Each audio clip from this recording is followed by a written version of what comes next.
गजर माऊलीचा, गजर माऊलीचा.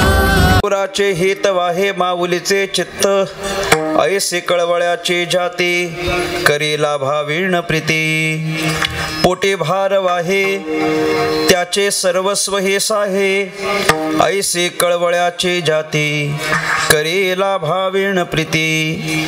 तुका म्हणे माझे तुम्हा संतांवरी ओझे, ऐसी कळवळ्याची जाती करीला भावीण प्रीती. पांडुरंगा करो प्रथम नमन, दुसरे चरणा संतांचिया, त्यांच्या कृपादाने कथेचा विस्तारू.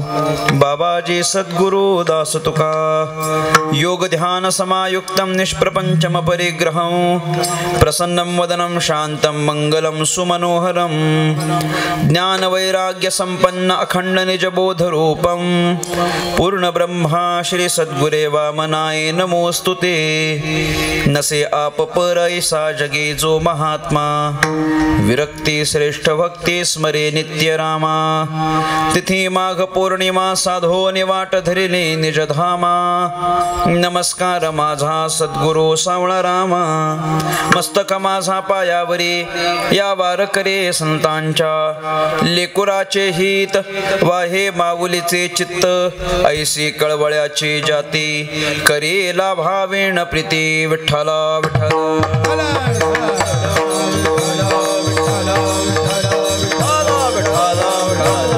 टाळी वाजवा बोला विठ्ठला विठ्ठला.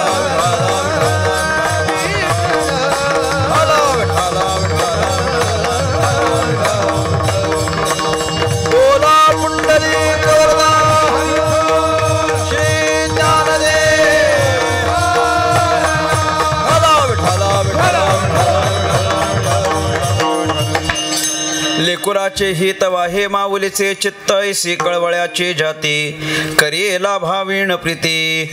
महाराष्ट्राचा आराध्य दैवत राजाधिराज भगवान श्री पंढरीनाथ परमात्मा, कैवल्य साम्राज्य चक्रवर्ती विश्वसंत महावैष्णव ज्ञानराज माऊली, स्वानंद सुखनिवासी प्रातःस्मरणीय ब्रह्मलीन सद्गुरू श्री वामन बाबा, सद्गुरू श्री सावाराम बाबा महाराज आदी करून सर्व साधू संतांच्या चरणी विनम्रपणे नतमस्तक होतो.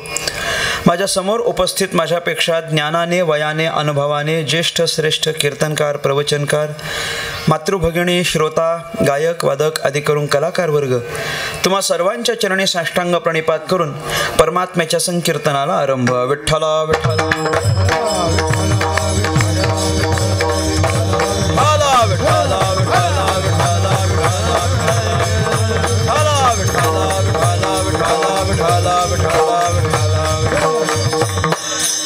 अभंगावरील चिंतनाला आरंभ करण्यापूर्वी अल्पसा परिहार देणं महत्त्वाचं आहे.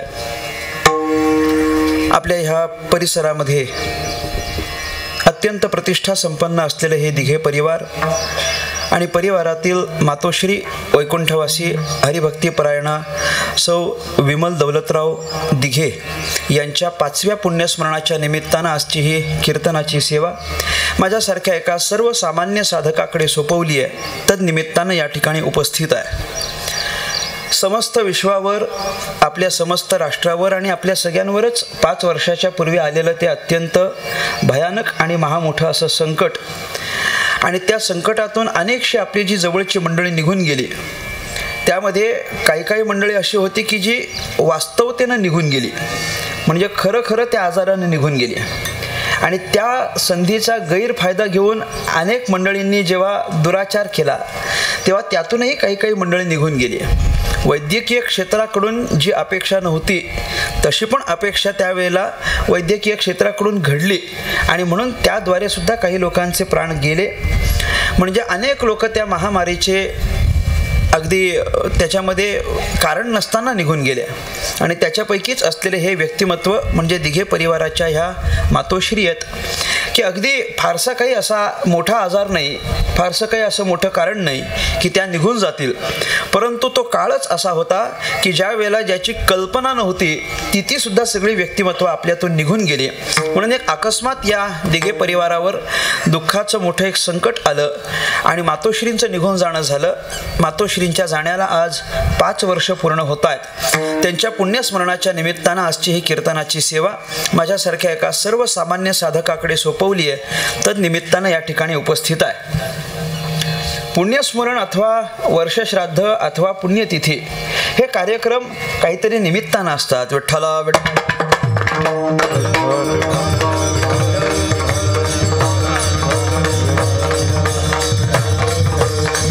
विठ्ठला विठ्ठला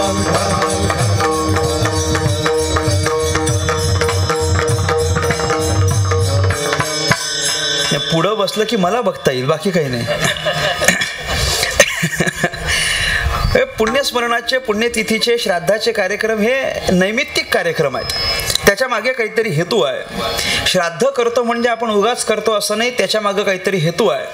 पुण्यतिथीचा कार्यक्रम करतो म्हणजे त्याच्या मागे काहीतरी हेतू आहे. पुण्यस्मरण केलं, मोठा कार्यक्रम केला म्हणजे काहीतरी हेतू आहे. हेतू काय असतो? हेतू एकच असतो. आपल्यातून निघून गेलेली जी म्हणून व्यक्तिमत्व आहेत की ज्यांच्याबद्दल आपल्या अंतःकरणामध्ये नितांत श्रद्धाभाव आहे, इथून गेल्यानंतर त्यांना कोणती गती प्राप्त झाली असेल याची आपल्याला कल्पना नाही. ते कोणत्या गतीला गेले असतील आपल्याला त्याची कल्पना नाही, पण ज्याही कोणत्या गतीला ते गेले असतील त्या गतीला त्यांना उत्तम सुख भोगता यावं याच्याकरिता केलेला हा प्रयत्न म्हणजे पिंडदानादी कर्म आहेत. आपण पिंडदान करतो म्हणजे नेमका काय करतो? इथून एखादा पिंड तयार करतो, अन्नाचा गोळा तयार करतो, तो त्या व्यक्तिमत्वाकरता दान स्वरूपामध्ये देऊन टाकतो. म्हणजे काय केलं? आपण इथनं पिंडदान केलं की ते ज्या गतीला गेले असतील त्या गतीत त्यांना त्या त्या रूपात ते प्राप्त होत असतं आणि त्यांच्या सुखाला ते कारण ठरत असतं. आपले पूर्वज जर सर्पाच्या योनीला गेले असतील तर आपण केलेलं पिंडदान हे त्यांना वायू स्वरूपात प्राप्त होत असतं. आपले पितर जर गंधर्वाच्या योनीला गेले असतील तर आपण केलेलं पिंडदान हे त्यांना अमृत रूपात प्राप्त होत असतं. आपले पितर जर पशुच्या योनीला गेलेले असतील तर आपण केलेलं पिंडदान हे त्यांना त्यांच्या त्यांच्या स्वरूपात प्राप्त होत असतं. त्यांना जे जे काही सुखाकरता चांगलं आहे त्या त्या स्वरूपात त्यांना प्राप्त होत असतं. कोणत्या गतीला गेले असतील, कोणत्या योनीला गेले असतील याची कोणतीच कल्पना नाही, पण कोणत्याही योनीला गेलेले असले तरी त्या त्या योनीत त्यांना चांगलं सुख भोगता यावं याच्याकरिता आपल्याकडून केलेला एक लहानसा प्रयत्न आहे. त्यांच्या उपकारातून उत्तीर्ण होण्याकरता केलेला एक लहानसा प्रयत्न आहे. आईवडिलाच्या उपकारातून उत्तीर्ण होण्याकरिता छोटासा प्रयत्न म्हणजे हे पिंडदानाचे विधी आहेत. कारण त्यांना जसं इथं सुख मिळावं अशी आपली अपेक्षा आहे, तसं परलोकात गेल्यानंतर अथवा परगतीला प्राप्त झाल्यानंतर पण सुख मिळावं ही अपेक्षा आहेच की नाही? अपेक्षा आहे. आणि माणसाच्याच जन्मामध्ये सुख असतं असं काही नाही ना. माणसालाच सुख मिळतं का? मला सांगावं. सुख काय फक्त माणसालाच भोगता येतं का? हो नाही बोलत चला, जरा माना हलवा, जरा माझ्याशी बोला, असं असं असं काहीतरी करा म्हणजे मला कळेल की तुम्ही माझ्याशी बोलता. मला सांगा, फक्त माणसालाच सुख आहे का? इतर सगळ्या योनींना काही सुख भोगता येत नाही का? मला सांगा. बाकीच्या योनींमध्ये सुख आहे म्हणता की नाही म्हणता? आहे ना. बाकीच्या योनींमध्ये पण त्यांच्या त्यांच्या पद्धतीनं सुख आहेच ना. बाकीच्या योनी पण कधी कधी दिसत असताना जरी पशुतुल्य योनी दिसत असल्या तरी पण कधी कधी माणसापेक्षा पण चांगलं सुख भोगताना दिसतात की नाही आपल्याला? माणसाला पण सुख नसतं पण त्यांना ते सुख प्राप्त झालेलं पाहायला मिळतं ना. मी गमतीनं म्हणत असतो, शहराकडे जर तुम्ही गेलात आणि मोठ्या मोठ्या हायवेजवर तुम्ही बघितलं, मोठ्या मोठ्या सोसायटींमध्ये जर तुम्ही पाहिलं तर आलिशान गाड्या असतात आणि त्या सगळ्या आलिशान लक्झरियस कार्समध्ये, आलिशान गाड्यांमध्ये गाडी चालवायला माणूस असतो पण बाजूच्या सीटवर माणूस नसतो. बाजूच्या सीटवर एखादं कुत्रं बसलेलं तुम्हाला पाहायला मिळेल. मला सांगा, तो कुत्रा आहे पण माणसापेक्षा चांगलं सुख भोगतो की नाही? सांगा. चांगलं सुख भोगतो, माणसापेक्षा चांगलं भोगतो. काही काही माणसं रस्त्याने चाललेली असतील चालत चालत, पण कुत्रा तो आयटीत त्या खिडकीतून बाहेर बघत असा चाललेला असतो. खिडकीतून बाहेर पाहणाऱ्या त्या एसी गाडीत बसलेल्या कुत्र्याकडे पाहिल्यानंतर चालणाऱ्या माणसाला पण त्याचा हेवा वाटावा. त्याला पण असं वाटतं की माणूस होण्यापेक्षा असं एखाद्या क्षणाला वाटेल एवढं चांगलं सुख त्याला मिळालेलं असतं. म्हणजे काय आहे? फक्त माणूस होता येईल एवढं पुण्य नव्हतं, एवढंच काय ते. नाहीतर पशुची योनी प्राप्त झाल्यानंतर पण चांगलं सुख भोगता येतच ना. म्हणजे इतरही योनींमध्ये सुख भोगता येतं, नाही असं नाहीये. नाही असं नाही. मला सांगा, अलीकडचा थोडासा विचार केला तर काजू बदाम काय फक्त माणसंच खातात काय?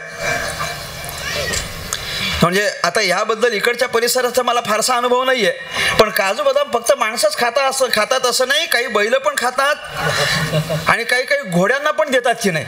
म्हणजे कधी कधी तर आम्ही कीर्तनाला गेल्यानंतर लोक घरात नंतर नेतात, आधी गोठ्यात नेतात आणि ओळख करून देतात, हे आमचे बैल, हा आमचा घोडा, हा एवढा पळतो, तो तेवढा पळतो, हा याच बाजूनं पळतो, तो त्याच, बरोबर आहे ना. ऐकूनच चाललंय सगळं, काही नाही, हा इकडनंच चालतो, तो तिकडनंच चालतो, हा ह्याच्याच सोबत पळतो, तो त्याच्यासोबतच पळतो. मग आम्हाला सांगतात नाही, त्याला दिवसाला 4 लिटर दूध लागतं, त्याला दिवसाला 1 किलो बदाम लागतात, त्याला झोपण्याकरता वेगळी व्यवस्था आहे, त्याला पंखा आहे, अमुक तमुक. म्हणजे काय झालं, माणसाचं शरीर प्राप्त झालं नाही एवढंच काही ते कमी पण आहे, नाहीतर सुख त्याला सगळी प्राप्त आहेत. म्हणजे माणसाचं शरीर प्राप्त व्हावं एवढं पुण्य जरी नसलं तरी बाकीची सुख प्राप्त होईल एवढं पुण्य त्याला त्या योनीमध्ये प्राप्त होत असतं. त्या योनीतही त्याला सुख भोगता येतं. मग त्या योनीत त्याला ते सुख भोगता आलं याची व्यवस्था काय, आपण इथून केलेलं जे पिंडदान आहे ते त्यांना त्या योनीमध्ये त्यांच्या स्वरूपात सुख मिळावं याची व्यवस्था करून देतं. म्हणून पिंडदानाचा कार्यक्रम आहे, वर्ष श्राद्धाचा कार्यक्रम आहे, त्या निमित्तानं पिंडदानादी कर्म आहेत. आणि या सगळ्या कर्मांमध्ये आपल्याला हरिभक्तीची जोड असावी म्हणून हे कीर्तनांचा कार्यक्रम होत असतो. म्हणजे पिंडदान हे जर कर्म असेल तर त्याच्याकरिता हरिभक्ती म्हणजे कीर्तन ही त्याला जोड आहे. विठ्ठला विठ्ठला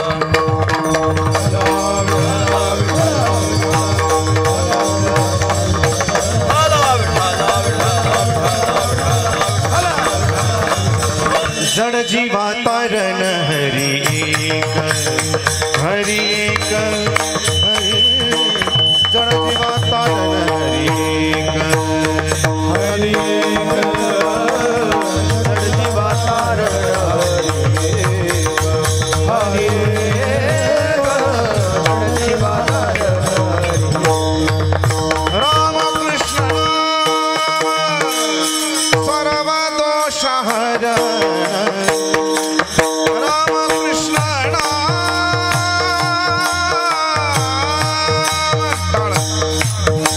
राम कृष्ण नाम सर्व दोष हरण, राम कृष्ण नाम सर्व दोष हरण, जड जीवा तरण हरि एक, हरि एक, जड जीवा तरण हरि एक.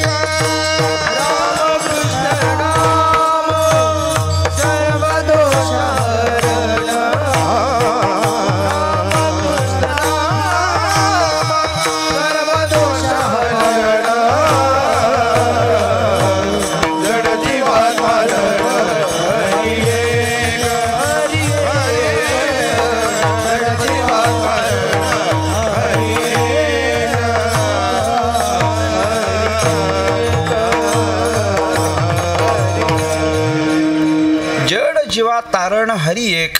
प्रत्येकाच्या उद्धाराकरिता मुक्तीकरिता हरिभक्ती हे एकमेव सुलभ साधन आहे आणि म्हणून त्या साधनाचा आग्रह सगळ्यात संत महात्म्यांनी केलेला पाहायला मिळतो. या चरणाचं चिंतन करत असताना जड जीवा तारण हरी एक असं म्हणत असताना मी 3 वर्ग करत असतो. एक जडाचा वर्ग आहे, दुसरा जीवाचा वर्ग आहे आणि तिसरा जड जीवांचा वर्ग आहे.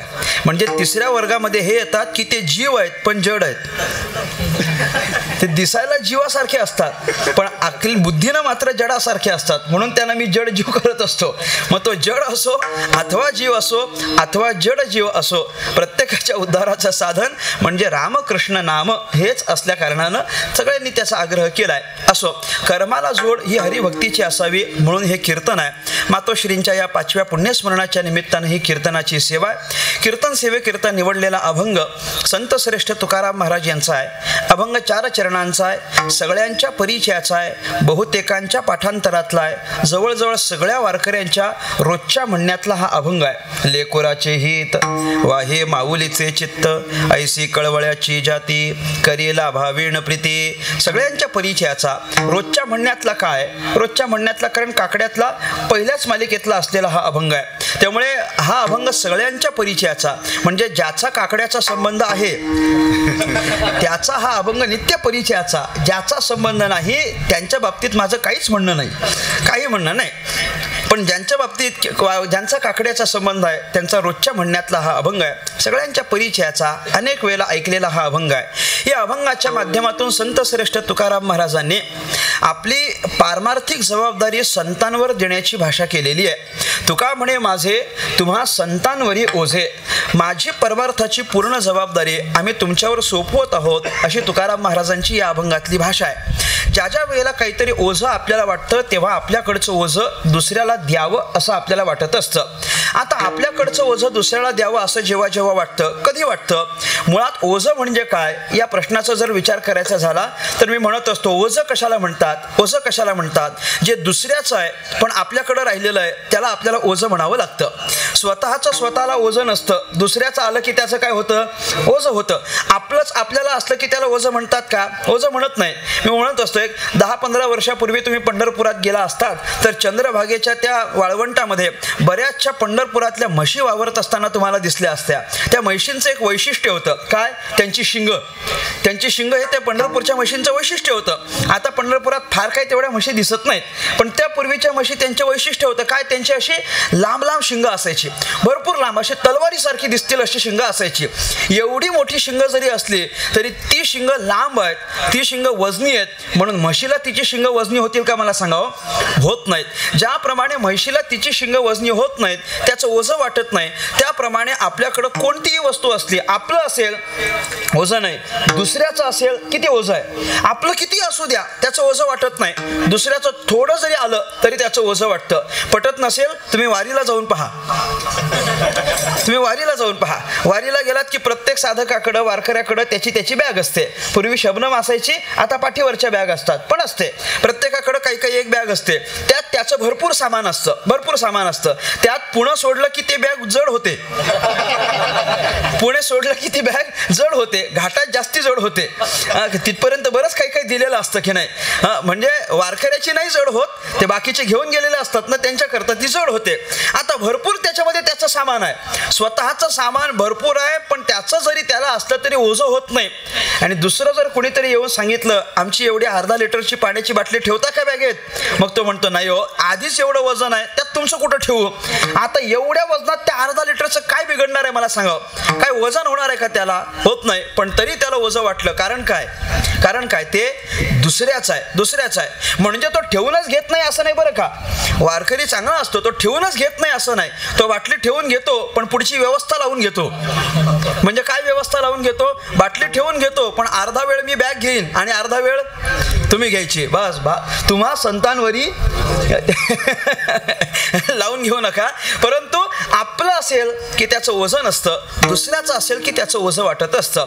तुकाराम महाराजांना हे जे द्यायचं आहे ते संतांकडे सोपवायचं आहे. तुकोबाराय जर म्हणत असतील की आमचं ओझं आम्ही तुमच्याकडे देतो, म्हणजे तरी कोणतं ओझं द्यायचं आहे? तुकोबारायला म्हणायचं या जगात जे काही आहे, जे काही आहे ते सगळंच्या सगळं भगवंताचंच आहे. मग त्याच्यामध्ये दोनच वर्ग करायचे झाले तर एक परमार्थ आहे आणि दुसरा प्रपंच आहे. परमार्थ आणि प्रपंच या दोन गोष्टी डोळ्यासमोर घ्या आणि मला सांगा, परमार्थ आणि प्रपंच या दोघांपैकी एक गोष्ट जर देवाला द्यायची ठरली तर तुम्ही काय द्याल? मी परत विचारतो, एवढं कन्फ्यूज होऊ नका. माझ्याकडे पहा, मला सांगा, परमार्थ आणि प्रपंच, आपला चालू असलेला प्रपंच आणि आपला सुरू असलेला परमार्थ, या दोघांपैकी एक गोष्ट जर देवाकडे द्यायची असं ठरलं तर यापैकी प्रपंच देवाला द्याल की परमार्थ देवाला द्याल? परमार्थ देणार. म्हणजे आम्ही प्रपंच सोडायला तयार नाही, बस हेच सिद्ध करायचं होतं. किती झालं तरी आम्ही प्रपंच सोडायला तयार नाही. आम्ही आमचा प्रपंच आम्ही आमच्याकडे ठेवू. एवढा वाढवून आणलाय ना इथपर्यंत, तो कसा देऊन चालेल? प्रपंच देत नाही, परमार्थ आम्ही देवाला देऊ असं म्हणणारे आपण. म्हणजे प्रपंचाचा भार आम्ही देवाकडे सोपवायला तयार नसतो. तुकाराम महाराज प्रपंचाचा भार देवावर सोपवत नाहीत किंवा प्रपंचाचा भार संतांवर सोपवत नाहीत. याचं कारण काय? याचं कारण त्यांनी प्रपंचाचा भारच घेतलेला नाहीये. घेतलेलाच नाही तर सोपवण्याचा प्रश्न काय आहे? प्रपंचाचा भार त्यांनी घेतलाच नाहीये तर सोपवण्याचा प्रश्नच नाही. मग राहिली कोणती गोष्ट?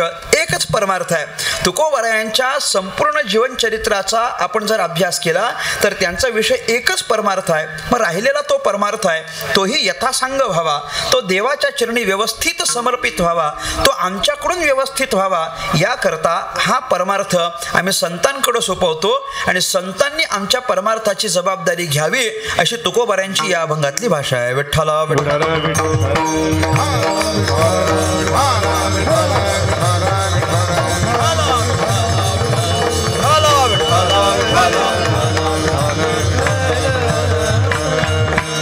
तुकाराम महाराजांचा संतांवर अति विश्वास आहे. देवावर परमार्थच जर सोपवायचा असता हे अगोदर चांगलं होतं.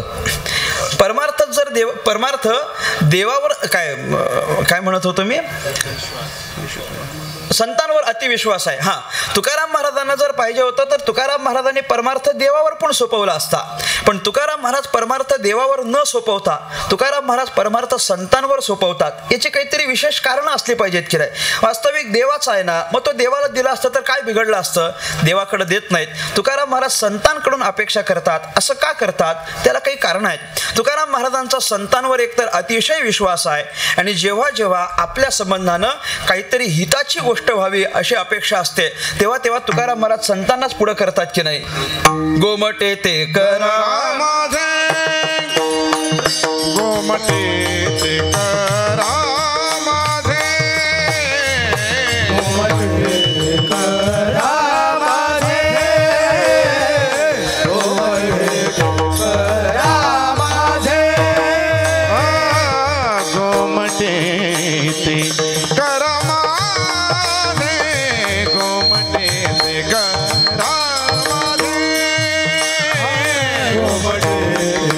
करा माझे,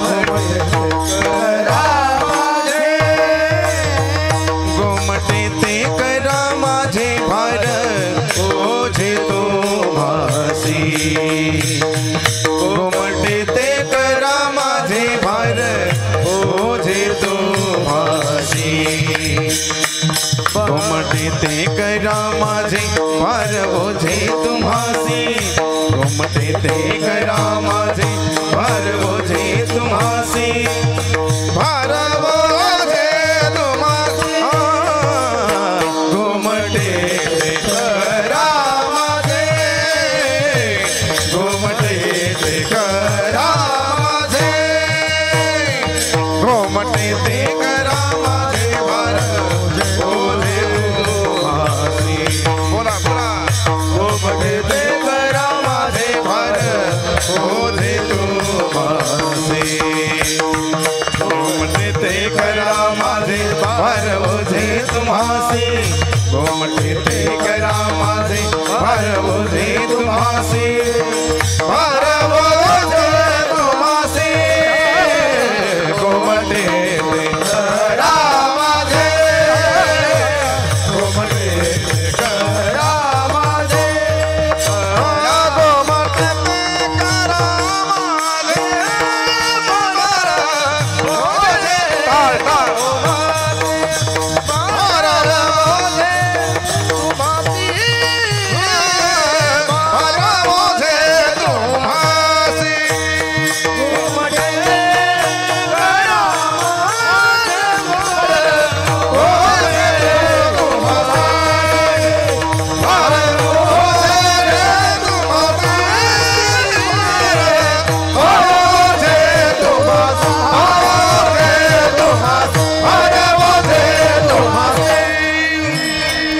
गोमटे ते करा माझे, माझे भार ओझे तुम्हासी, गोमटे ते करा माझे, भार ओझे तुम्हासी. तुकाराम महाराजांना जेव्हा जेव्हा आपलं चांगलं व्हावं वाटतं तेव्हा तेव्हा ती जबाबदारी तुकोबाराय संतांवरच देतात. गोमट करा म्हणजे काय करा, काय करा ते सांगत नाहीत, फक्त करा एवढं सांगितलेलं आहे. चांगलं करा, जे तुम्हाला वाटेल ते करा, योग्य वाटेल ते करा, गोमट वाटेल ते करा, पण आमच्या बाबतीत जे जे काही चांगलं व्हावं याकरिता भार ओझे तुम्हासी असं म्हणणारे तुकोबाराय आहेत. म्हणजे ते ओझं आपल्या बरेपणाचं, आपल्या परमार्थाच्या खरेपणाचं सगळं ओझं तुकोबाराय साधू संतांकडे सोपवतात. संतांकडे सोपवण्याचं कारण अनेकशी कारण आहेत. देवाकडे न सोपवता संतांकडेच का सोपवलं याची काही कारण आहेत. काय आहे, देवात आणि संतांमध्ये तसाही फारसा आपल्याला काही वेगळे पण करता येत नाही. फार देव काहीतरी वेगळा आणि फार संत काहीतरी वेगळे असे काही प्रकार करता येत नाही. कारण देवाकडे जे जे सामर्थ्य आहे ते सगळं सामर्थ्य आपल्याला संतांकडे असलेलं पाहायला मिळतं. जे देवाला सामर्थ्य आहे तेच सगळं सामर्थ्य संतांना आहे. देवाच्या सामर्थ्याचं चिंतन करत असताना देवाकडं काय काय सामर्थ्य आहे, काय काय सामर्थ्य आहे. देवाकडं कर्तुम सामर्थ्य आहे, देवाकडं अकर्तुम सामर्थ्य आहे आणि देवाकडं अन्यथा कर्तुम सामर्थ्य आहे. हे तिन्ही आपण म्हणत असतो की नाही. देवाकडं 3 शक्ती आहेत, कर्तुम अकर्तुम अन्यथा कर्तुम. ह्या कर्तुम अकर्तुम अन्यथा कर्तुम जे देवाकडं आहे ना, याच्यात काहीच नवल नाही. हे देवाकडं यात काहीच नवल नाही. हे सगळं असंच्या असं संतांकडं पण आहे असं पाहायला मिळतं. संतांकडे पण कर्तुम आहे, संतांकडे पण अकर्तुम आहे आणि संतांकडे अन्यथा कर्तुम सुद्धा आहे. या तीनही शक्ती संतांकडे पण आहेत, देवाकडे आहेत, त्या संतांकडे आहेत. काय फरक आहे याच्यामध्ये सांगा. कर्तुम शक्ती म्हणजे काय आहे? कर्तुम शक्ती म्हणजे काय आहे? एखाद्याची निर्मिती करणं, एखाद्याची निर्मिती करणं, एखाद्याला जन्माला घालणं, हे सगळं सामर्थ्य भगवान परमात्म्याकडे आहे. या समस्त विश्वाची निर्मिती करणं हे सामर्थ्य कुणाचं आहे? कुणाचं आहे? देवाचं आहे. हे सगळ्या समस्त सृष्टीमध्ये जो काही विलास आपल्याला पाहायला मिळतो हा सगळा कुणाचा आहे? हा देवाचाच आहे. हे सगळं देव करतो, बरोबर. आंधळ्या पांगळ्याचा एक विठोबा दाता, प्रसवला विश्वतोची सर्व होय जाणता. प्रसवला विश्वतोची आहे ना, म्हणजे सगळ्या विश्वाचं प्रसवणं, सगळ्या विश्वाची निर्मिती ही देवाकडून आहे. एखाद्याला जन्माला घालणं हे देवाच्या हातात आहे, एखाद्याला जन्माला घालणं हे देवाच्या हातात आहे. परंतु त्याच्याही पुढे जाऊन मी बोलेन, जन्माला घालणं हे देवाच्या हातात आहे. परंतु एखादा मनुष्य गेला, एखादा मनुष्य गेला, इहलोक सोडून गेला, हे मृत्यूलोक सोडून गेला, तर मृत्यूलोक सोडून गेल्यानंतर पुन्हा त्याला इकडं घेऊन येणं हे पण देवाच्या हातात आहे. ऐका, फक्त जन्माला घालणं त्याच्या हातात आहे असं नाही. एखादा मृत्यूलोक सोडून गेला तर मेल्यानंतर सुद्धा जर त्याला परत घेऊन यायचं असेल, सामर्थ्य कोणाचं आहे? देवाचं आहे. देवाजीच्या मनात आलं तर गेलेला सुद्धा परत येईल की नाही मला सांगा? येऊ शकतो, गेलेला सुद्धा परत येऊ शकतो. पण जे भगवंताच्या मनात आलं तर, त्यानं ठरवलं तर, म्हणजे देवाच्याकडे हे सामर्थ्य आहे की गेलेल्याला पण परत घेऊन यायचं.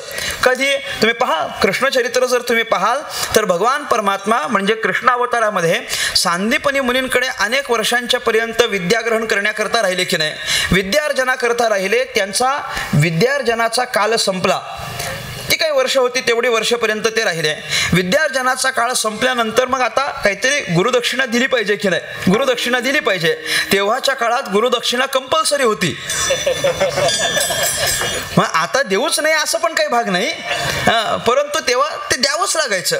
मग गुरुजींना विचारलं, बाबा आतापर्यंत तुमच्याकडून जे शिक्षण घेतलं त्याच्या बदल्यात काही गुरुदक्षिणा द्यायची असेल तर काय अपेक्षा आहे? माझ्याकडून तुम्हाला काय अपेक्षा आहे? गुरुदक्षिणा म्हणून मी तुम्हाला काय देऊ, काय देऊ? विचारल्यानंतर मुनींनी सांगितलं, काहीच नाही, आमची एकच अपेक्षा आहे. काय? आमचा एकुलता एक मुलगा होता, एकुलता एक मुलगा होता आणि तो मुलगा यमानं आपल्या सदनाला घेऊन गेलाय, म्हणजे तो गेला, तो मेला. मग आमचा जो मृत पुत्र आहे त्याला तुम्ही आमच्याकडे परत जिवंत करून आणून द्या, एवढीच आम्हाला गुरुदक्षिणा हवी, दुसरं काही नको. भगवान श्रीकृष्ण परमात्मा तिथून यमसदनाला जातात, यमराजाकडे जातात, यमराजाची भेट घेतात. माझा गुरुपुत्र मृत करून तुम्ही इथं घेऊन आलेला आहे, त्याला तुम्ही मला परत द्या. यमराजाकडून परत घेतात आणि सांदीपनी मुनींचा मरण पावलेला पुत्र त्यांना परत इकडं आणून देतात, गुरुदक्षिणा पूर्ण करतात. म्हणजे काय आहे, एखादा जर मेला असेल तर त्याला परत घेऊन येण्याचं सामर्थ्य कुणाचं आहे? कोणाचं आहे? देवाचं आहे. मग आता हे देवाचंच आहे का? नाही नाही, संतांकडे पण असंच सामर्थ्य आहे ना, संतांकडे पण असंच सामर्थ्य आहे. तुकाराम महाराजांच्या कीर्तनामध्ये एखादं लेकरू मरावं आणि तुकाराम महाराजांच्या कीर्तनात मेलेलं लेकरू ते पाहिलं, त्याच्या आईनं येऊन बोंबा मारायला सुरुवात केली, तुमच्यामुळे माझं लेकरू मेलं, तुमच्यामुळे माझं लेकरू मेलं, तुमच्यामुळे माझं लेकरू मेलं. तुकाराम महाराजांना काहीच वाटलं नाही, हरकत नाही, माझ्यामुळं मेलं ना, काय फरक पडतो त्याच्याने? काहीच फरक पडत नाही. नंतर ती जे वाक्य म्हटली की तुमच्या कीर्तनामुळे माझं लेकरू मेलं, आता तुकोबाऱ्यांना अडचण आहे. आता माझ्यामुळे मेलं काही हरकत नाही, पण तुमच्या कीर्तनामुळे मेलं. कीर्तनामुळे बऱ्याच लोकांना महाराजाची अडचण नसते, कीर्तनाची अडचण असते. मला कळत नाही हे कीर्तनाची अडचण आले कुठून कुठून जन्माला आलेत, आणि ते पण महाराष्ट्रासारख्या संतभूमीमध्ये. संतभूमीमध्ये इकडे तो प्रकार कमी असेल, आमच्याकडे शहरी भागात फार आहे. ते 8 ते 10चं कीर्तन 10च्या पेक्षा पलीकडे गेलं की लगेच फोन येतात, आमच्या पोरांचा अभ्यास आहे. अरे मग वर्षभर काय करतात? मला शंका आहे. म्हणजे तेवढ्या 7 दिवसात फक्त 8 ते 10 एवढाच वेळ पोरं अभ्यास करतात काय? बाकीच्या वेळ कुठे गेलेले असतात कळत नाही. असो तर ते म्हणायला लागले तुमच्या कीर्तनामुळे माझं पोरगं मेलं. आता तुकोबारायांना अडचण आली. तुकोबाराय म्हणतात नाही नाही कीर्तनामुळे असं म्हणू नको, नाही तुमच्या कीर्तनामुळेच माझं पोरगं मेलं. कीर्तनावर जेव्हा आळ घेतला त्यावेळेला तुकाराम महाराजांना सहन होत नाही. मग तुकाराम महाराज भगवंताची आराधना करतात, प्रार्थना करतात.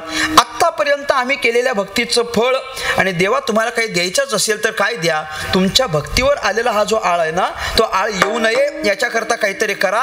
कारण हा जर आळ तसाच राहिला तर भविष्यामध्ये कीर्तन या परंपरेकडे पाहत असताना लोकांचा तेवढा विश्वास राहणार नाही. देवा तुम्ही काहीतरी करा. मग भगवान परमात्म्याच्या सहकार्यानं आणि तुकाराम महाराजांच्या आत्तापर्यंतच्या केलेल्या भक्तीनं काय फळ दिलं तर तुकाराम महाराजांनी कीर्तन पुन्हा सुरू करावं आणि त्या सुरू असलेल्या कीर्तनामध्ये ते मेलेलं लेकरू सुद्धा काय जिवंत झालं. हे आपल्याला तुकोबाऱ्यांचं चरित्र माहिती आहे ना. अर्थात या सगळ्या चरित्रावर आमची श्रद्धा आहे. म्हणून आमची श्रद्धा आहे तुकाराम महाराजांच्या कीर्तनामध्ये लेकरू मेलेलं पुन्हा जिवंत झालं याच्यावर आमची श्रद्धा आहे. तुकाराम महाराजांच्या अभंग देह वैकुंठाला गेले याच्यावर पण आमची पूर्ण श्रद्धा आहे. हे ध्यानात घ्या. हे कारण हे मुद्दे फार अडचणीत टाकणारे मुद्दे आहेत अलीकडं. तुकाराम महाराजांच्या जीवन चरित्रावर आमची पूर्ण श्रद्धा आहे. मग ते मेलेलं लेकरू सुद्धा जिवंत झालं असं आपल्याला त्यांच्यामध्ये पाहता येतं. काय आहे आमचे गुरुजी म्हणतात तुकाराम महाराजांच्या कीर्तनामध्ये म्हणजे तुकाराम महाराजांसारख्यांच्या कीर्तनामध्ये मेलेली माणसं जिवंत व्हायची. आमच्या कीर्तनामध्ये जिवंत असलेले सुद्धा झोपतात. फार लांब जाऊ नका असं नाही झोपतात पर्यंतच मर्यादित ठेवायचं. झोपतात बाबा झोपतात. म्हणजे काय आहे तुकाराम महाराजांचं कीर्तन आहे आणि मेलेलं लेकरू जिवंत झालं. मग जसं भगवान परमात्म्याकडं मेलेल्याला जिवंत करण्याचं सामर्थ्य अकर्तुम आहे तसं संतांकडे सुद्धा अकर्तुम सामर्थ्य असलेल्याचं पाहायला मिळतं. देवाचं संतांचं सामर्थ्य एक आहे. विठ्ठला विठ्ठला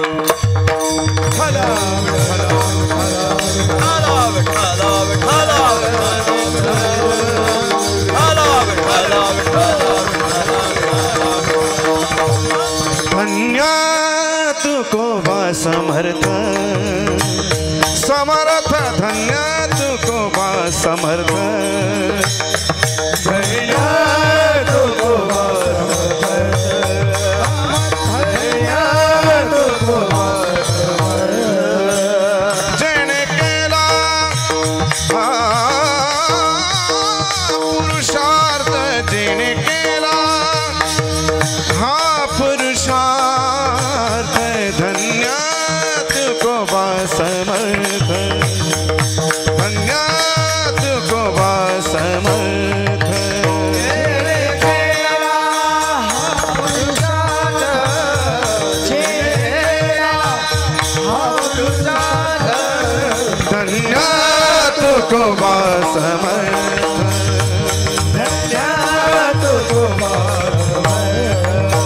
त्यांचे चरणी ठेवा भाव त्यांचे चरणी ठेवा भाव त्यांचे चरणी ठेवा भाव चरणी ठेवा भाव ऐसा समर्थ ज्ञानदेव ऐसा समर्थ ज्ञानदेव ऐसा समर्थ ऐसा समर्थ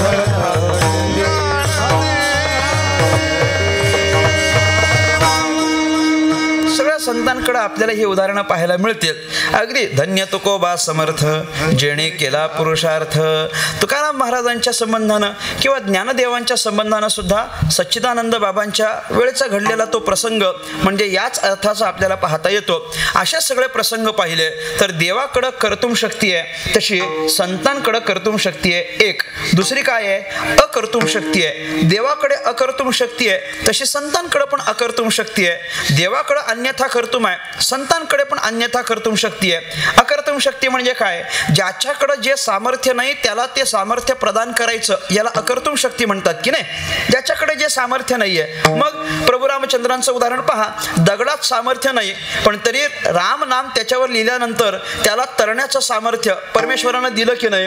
म्हणजे प्रभुरामचंद्रांच्या नावानं दगड तारलेले आपण पाहिले की नाही? पाहिले. तुकोबाऱ्यांचं काय वेगळे मला सांगा? तसंच आहे की नाही? जळी दगडासहित वह्या तारियेल्या जैस्याला ह्या. तुकोबाऱ्यांनी पण ते करून दाखवलंय. तुकाराम महाराजांच्या अभंगांच्या वया बुडवल्या जाव्यात आणि त्या वया बुडवल्यानंतर तुकाराम महाराजांना काहीच वाटत नाही. वया बुडवा असा निरोप आलाय रामेश्वर भट्टांचा. पाटलाला, देहूगावच्या पाटलाला रामेश्वर भट्टांचा निरोप आला. काय निरोप आला? की हे जे तुकोबा हे कवित्व करतात ना, ते बंद करा म्हणे. तुकाराम महाराजांचे अभंग आम्हाला मान्य नाही आहेत. का मान्य नाही आहेत? एवढ्या करता मान्य नाही आहेत कारण तुकाराम महाराजांच्या अभंगातून वेदाचा अर्थ ध्वनित होतो आणि वेद सांगण्याचा अधिकार हा तुकोबाऱ्यांना नाही आहे. हा अधिकार फक्त आम्हाला आहे. म्हणून रामेश्वर भट्ट म्हटले ते अभंग मान्य नाही आहेत. पाटलांनी विचारलं मग करायचं काय? काही नाही, आज्ञा आहे माझी की ते सगळे अभंग इंद्रायणीच्या डोहात बुडवा, दगड बांधून बुडवा. निरोप आला पाटलाला. पाटलांना आलेला निरोप तुकोबाऱ्यांना सांगितला. असा निरोप आलाय, काय करायचं? तुकोबाऱ्यांनी विचारलं तुमचं काय? आमचं काय म्हणे. जर तुम्ही ते वया बुडवल्या नाहीत तर रामेश्वर भट्ट नाराज होतील. जर ते नाराज झाले नाही तर आमच्या गावामध्ये ते पुराण सांगायला येणार नाहीत. आमच्या गावात कारण पुराण सांगायला तेव्हा एकच होते रामेश्वर भट्ट. दुसऱ्या कुणाला पुराण सांगता येत नव्हतं. ते पुराण सांगायला वाघोलीहून देहूला यायचे. मग जर तुम्ही अभंगांच्या वया बुडवल्या नाहीत तर ते आमच्या गावात पुराण सांगायला येणार नाहीत. म्हणजे अलीकडच्या भाषेत सांगायचं झालं तर ते आम्हाला तारीख देणार नाहीत. तुम्ही जर असं केलं नाही तर तारखा मिळणार नाहीत आम्हाला. मग तुम्ही एक काम करा, ह्या अभंगांच्या वया बुडवा. तुकोबाऱ्या म्हटले ठीक आहे, बुडवतो, हरकत नाही. पण माझी एक शंका आहे, छोटीशी शंका आहे, ती मला त्यांना विचारायची आहे. म्हटलं जाऊन या, विचारून या, भेट घेऊन या. तुकोबाऱ्या वाघोलीला जातात आणि रामेश्वर भट्टांना प्रश्न करतात, विचारतात. काय शंका असेल हो? आपण कल्पना पण करू शकत नाही. तुकाराम महाराजांनी रामेश्वर भट्टांना अशी शंका विचारली, काय? तुमची आज्ञा आहे म्हणून मी इथून पुढे अजिबात अभंग करणार नाही. तुम्ही सांगता तुमची आज्ञा शिरसावंद्य, हरकत नाही, कवित्व करणार नाही, अभंग करणार नाही, अजिबात करणार नाही. पण माझी एक छोटीशी शंका आहे. रामेश्वर भट्टाने विचारलं काय शंका आहे? तुकोबाऱ्या म्हणतात शंका एवढीच आहे, इथून पुढे अभंग करणार नाही, पण इथून आतापर्यंत केलेत त्यांचं काय करू? वास्तविक या शंकेची काय आवश्यकता? आपण गेलो असतो का विचारायला?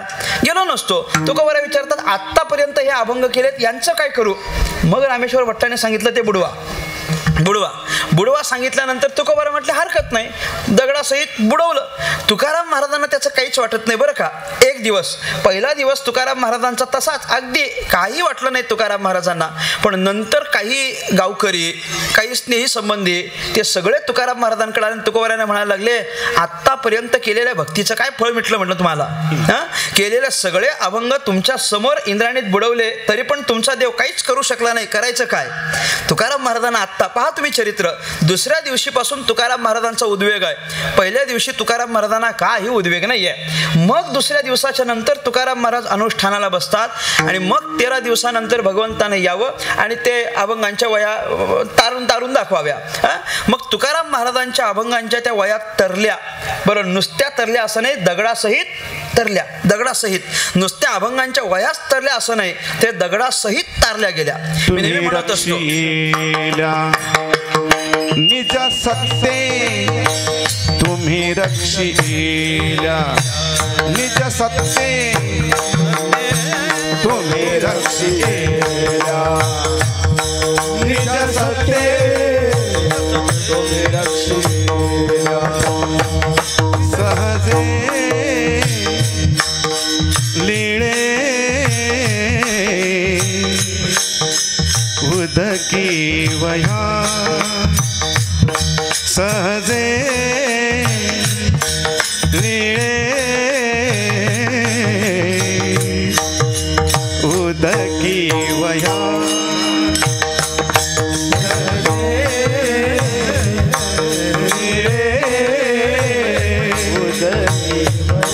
उदकी वया. बोला सहजे लीळे उदकी वया. तुम्ही रक्षिल्या निज सत्ते, तुम्ही रक्षिल्या निज सत्ते, तुम्ही रक्षिल्या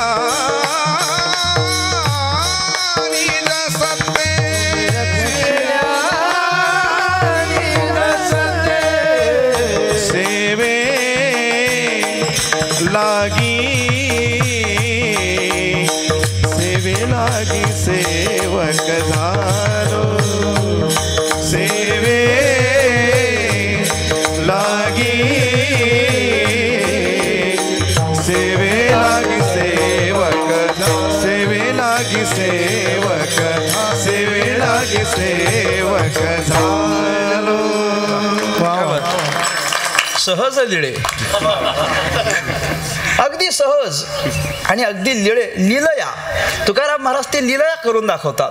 अनेक वेळेला काय आहे आपल्याला प्रश्न पडतात जे सर्वसामान्याला शक्य नाही ते साधूला शक्य होतं. कसं काय ते कसं का बरं करून दाखवतात. सर्वसामान्याला दगड तारणं शक्य आहे का? नाही शक्य. मग तुकाराम महाराजांनी ते करून दाखवलं. कसं करून दाखवलं? का करून दाखवलं? काहीच नाही, ते साधू आहेत म्हणून करून दाखवलं. सोपं उत्तर आहे त्याला. ज्या गोष्टी सामान्य मनुष्याला प्रयत्नानं सुद्धा कमावता येत नाही त्या गोष्टी जो सहज करून दाखवतो तो साधूच असतो. तो लीलया करून दाखवतो. तुकाराम महाराजांनी लीलया करून दाखवलं. दगडासहित तुकाराम महाराजांनी वह्या तारल्या. दगडासहित वह्या तारल्या. दगडासहित म्हणजे ती दगडं पण तरली. मला गंमत याची वाटते की नुसत्या वह्या तरल्या नाही, दगडं पण तरली. पण गंमत याची आहे की दगडं तरली पण सगळीच नाही तरली. हे फार नवलंय. दगडं तरली पण सगळीच नाही तरली. दगडं फक्त तीच तरली. उत्तर तर माहिती आहे तुम्हाला. दगडं फक्त तीच तरली की जी गाथेला बांधलेली होती. याचा अर्थ दगड तेव्हाच तरली असं नाही, आत्ता पण तरतील. आत्ताही दगड तरतील अगदी माझ्या सहित. म्हणजे दुसऱ्या कोणाला घेतो असं नाही, माझ्या सहित आपण सगळीच दगड तर आपलं पण तरणं होईल. आपण पण तारलो जाऊ. फक्त एकच आहे, आपण स्वतःच्या जीवनाला गाथेशी बांधून घेतलं पाहिजे अथवा ज्ञानेश्वरीशी बांधून घेतलं पाहिजे. तेवढं एकदा का बांधून घेतलं की तुकोबाराय ज्ञानोबाराय तारायला आहेतच ना. तारायला आहेतच. जडी दगडासहित वया काय आहे, देवानं जसं करून दाखवलं तशी ही अकर्तुम शक्ती तुकोबारायांकडे पण आहे. अन्यथा कर्तुम पण आहे. अन्यथा कर्तुम म्हणजे दुसऱ्याला आपलं सामर्थ्य द्यायचं आणि त्याच्याकडून करून घ्यायचं. जसं अर्जुनाला भगवान श्रीकृष्ण परमात्म्यानं स्वतःचं सामर्थ्य दिलं आणि ते युद्ध करून घेतलं. धनुर्विद्येमध्ये असलेलं आपलं प्रावीण्य म्हणजे सगळी आपलीच कला आहे असं अर्जुनाला वाटत होतं. ऐका, हे जे धनुर्विद्या मला फार चांगली येते ना, हे सगळं माझं प्रावीण्य, ही सगळी माझी कला आहे, हे सगळं माझं सामर्थ्य आहे असं अर्जुनाला वाटत होतं. तोपर्यंत की जोपर्यंत भगवंताला निजधामाला गेले नाहीत. तोपर्यंत भगवंत जेव्हा निजधामाला गेले तेव्हा एकदम निजधामाला कसं काय गेलं, कसं काय, एक उदाहरण सांगतो आणि या शक्तीचा विचार थांबवतो. तुकाराम महाराजांकडे जर तुम्ही पाहाल, मी मगाशी म्हटलो की नाही, पुराण सांगणं हे फक्त रामेश्वर भट्टांना येत होतं. देहू गावात तुकोबारायांना काय सगळ्या देहू गावकरांना पुराण सांगायला रामेश्वर भट्ट यायचे. वाघोलीवरून यायचे, प्रवास करून यायचे. एकदा झालं असं हा पावसाळ्याचे दिवस, रामेश्वर भट्टांना वाघोलीवरून यायला उशीर झाला. उशीर झाला म्हणजे फारच उशीर झाला. म्हणजे 7 ते 9चं असं असावं त्यांचं पुराणाचा भाग. तर अगदी 9 वाजून गेले तरी पण रामेश्वर भट्ट येत नाहीत. आता 9 वाजून गेले तरी रामेश्वर भट्ट आले नाहीत. आता काय करायचं. मला नवल याचं वाटतं, 9 वाजेपर्यंत रामेश्वर भट्ट आले नाहीत याचं नवल नाही, पण 9 वाजेपर्यंत रामेश्वर भट्ट आले नाहीत तरी श्रोते थांबले होते याचं नवल आहे. ते सगळे श्रोते थांबले होते, आत्ताच येतील, आत्ताच येतील, आत्ताच येतील. रामेश्वर भट्ट आले नाहीत. 9, 9:15 वाजता तुकोबारायांना विचारलं काय करायचं. बहुतेक आजचा काही कथाभाग होणार नाही, आज काही पुराण कथा ऐकायला मिळणार नाही. तुकोबाराय म्हटले असं नाही, तुम्ही ऐकू शकता, तुम्हाला कथा ऐकायची ना म्हटले, त्याच्याकरता थांबलो. पण रामेश्वर भट्ट नाहीत ना. म्हटले रामेश्वर भट्ट नाही तर दुसरा कोणीतरी सांगेल. मग दुसरा कोण सांगेल म्हटले. दुसरा कोण सांगेल असं म्हटल्यानंतर तुकाराम महाराजांनी विचारलं कोण सांगेल म्हणजे. हे रामेश्वर भट्टांचं हे आसन आहे की नाही, एक आसन होतं. हे आसन व्यवस्था करणारा, हा आसन व्यवस्था करणारा जो कोंड्या आहे ना, त्या कोंड्याला बोलवा, त्याला आपण या आसनावर बसू, तो आज पुराण कथा सांगेल. असं म्हटल्यानंतर म्हटलं कोंड्या त्याला फक्त आसनच टाकता येतं. तुकोबाराय म्हटले आसन टाकणाऱ्याला हलक्यात घेऊ नका म्हटले. आसन टाकणाऱ्या हलक्यात घेऊ नका. तो आसन टाकतो म्हणजे मोठी जबाबदारी आहे त्याच्याकडं. तुम्ही त्याला बसवा. तर कोंड्याला बसवलं. कोंड्याला पुराण कथा सांगायला आसनावर बसवलं. तुकोबाराय म्हटले सांग, आजची पुराण कथा तू सांग. काल रामेश्वर भट्टांनी जिथं आणून सोडलंय तिथून पुढची पुराण कथा तू सांगायची असं तुकोबारायांनी सांगावं. स्वतःचं सामर्थ्य तुकोबारायांनी कोंड्याला द्यावं. त्या आसनावर बसून कोंड्यानं पुराण कथा सांगावी आणि एवढी अस्खलित सांगितली की एक अर्धा पाऊण तास झाल्यानंतर रामेश्वर भट्ट तिथं आले. उशिरा का होईना ते पोहोचल्यानंतर त्यांनी बघितलं पुराण कथा सुरू असलेली पुराण कथा ऐकायला भरपूर श्रोता आहे. अगदी गर्दी झाली. त्यांना पुढे जायला जमलं नाही म्हणून ते मागेच थांबले.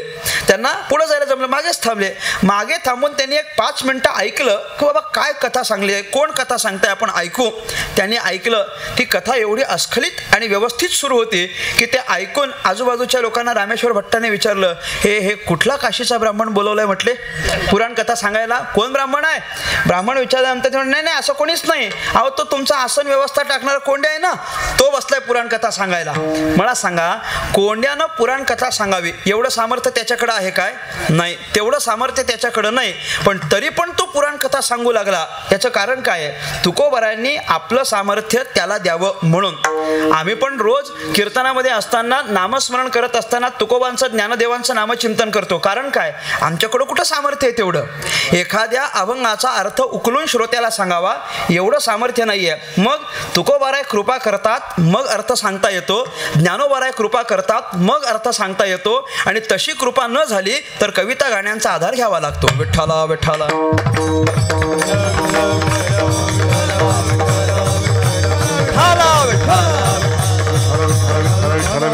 तुकोबारायांच्या अभंगांचा आधार घेऊनच मग तुकाराम महाराजच करतात. म्हणून लवकर विठ्ठल घेतलं मी.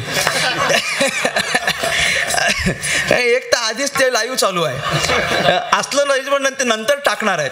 आणि नंतर टाकणार असल्यानंतर आम्हाला भीती असते नेमकं काय टाकणार आहेत. तुम्ही असं करणार नाहीत मला माहिती आहे. मला काय म्हणायचं, तुकोबारायांची कृपा आहे ती. एखाद्या अभंगाचा अर्थ उकलून मग त्याचं काय असावा, तुकोबारायांचे काय भाव असावेत हे तुकाराम महाराजच सांगू शकतात. मग आपली वाणी हे फक्त माध्यम आहे. मग तुकाराम महाराजांनी कृपा करावी, आम्हाला या व्यासपीठावर उभं करावं आणि त्यांच्या कृपेनं आम्हाला अर्थ सांगता यावा. हे तेव्हापासूनचं आहे. अन्यथा कर्तुम शक्ती. हे अन्यथा कर्तुम अकर्तुम कर्तुम सगळं जसं देवाचं आहे तसंच्या तसं सगळं संतांकडं सामर्थ्य आहे. तसंच्या तसं सामर्थ्य आहे. अरे मग जर सगळं सामर्थ्य सारखंच आहे तर मग संतांकडं का? काहीतरी वेगळे पण असायला पाहिजे ना. सारखंच असेल तर मग देवाकडं काही संतांकडं काही सारखंच असलं पाहिजे. नाही, सामर्थ्य सगळं सारखंच आहे. पण देवात आणि संतांमध्ये एक फरक आहे. काय फरक आहे? देवाची लोकव्यवहाराची पद्धत वेगळी आहे आणि संतांची लोकव्यवहाराची पद्धत वेगळी आहे. देव ज्या वेळेला लोकव्यवहार करतो, आपल्या भक्तांशी व्यवहार करतो, त्यावेळेला देवाच्या ठिकाणी भक्तांच्या संबंधाने किंवा समस्त जगातील असलेल्या जीवांच्या संबंधाने उच्च नीच असा भाव थोडासा पाहायला मिळेल. म्हणजे भक्तीच्या संबंधानं असेल, भावाच्या संबंधानं असेल, अर्पण केलेल्या प्रेमाच्या संबंधानं असेल, थोडासा तरी पाहायला मिळतो. पण संतांकडे तो अजिबात भाव नसतो. साधू संतांची भावना जी सज्जना करता असते, साधू संतांची भावना तीच दुर्जना करता असते. म्हणजे प्रत्येकाच्या संबंधानं संतांच्या अंतःकरणामध्ये केवळ आणि केवळ हिताचीच भावना असते. हे एकमेव कारण आहे की आम्ही संतांकडे जबाबदारी सोपवणार आहोत. एकमेव कारण आहे. कारण साधू संतांना सगळ्याची काळजी आहे, सगळ्याची. त्यांना जशी सज्जनाची काळजी आहे तशी त्यांना दुर्जनाची पण काळजी आहे. दुर्जनाची मी तर म्हणतो संतांना सज्जनाची काळजी कमी आहे आणि दुर्जनाची जास्त आहे. तुमचं काय मत आहे या बाबतीत? साधू संतांना सज्जनाची फार काळजी नाहीये, त्यांना दुर्जनाची काळजी जास्त आहे. दुर्जनाची चिंता मोठी आहे. आणि चिंता करायची असेल तर संतांनी सज्जनाची करावी की दुर्जनाची करावी? तुमचं काय मत आहे? आपलं काय मत आहे? ना आपलं मत सांगा. आता हे मी सांगितल्यानंतर नका सांगू. तुमचं काय मत आहे? संतांनी सज्जनाकडे जावं की दुर्जनाकडे जावं? आपली अपेक्षा असेल सज्जनाकडे यावं. संतांनी लक्ष कुणाकडे द्यावं? सज्जनाकडे द्यावं. पण संत तसं करत नाहीत. संत दुर्जनाकडे जास्ती लक्ष देतात. का लक्ष देतात? तुकोबारायांनी जसं माऊलीचं उदाहरण दिलंय ना, तसं मी त्याच माऊलीच्या उदाहरणानं बोलतो. मला सांगा, आईची 2 लेकरं आहेत. एक लेकरू हुशार आहे, अत्यंत हुशार, संस्कारी, विचारी असं एक लेकरू आहे. आणि दुसरं लेकरू म्हणजे अत्यंत खोडकर, अत्यंत मस्ती करणारा, मस्तीखोर. असा मस्तीखोर, खोडकर एक आणि हुशार, शांत, विचारी एक. मग आईला कोणाची काळजी आहे मला सांगा? शांत, हुशार, अभ्यास करणाऱ्या पोराची काळजी आहे की मस्तीखोर पोराची काळजी आहे मला सांगा? कसं आहे बस, साधू संतांचं पण तसंच आहे, साधू संतांचं पण तसंच आहे. त्यांना सज्जनाची काळजी कमी, दुर्जनाची जास्ती आहे. आणि दुर्जनाची जास्त असल्यामुळेच जेव्हा आम्ही हे ज्ञानेश्वरी रूपी संपूर्ण वाङ्मय रूपी पुष्प तुमच्या चरणी समर्पित करतो, असं जेव्हा निवृत्तीनाथांना ज्ञानेश्वर महाराज म्हणतात.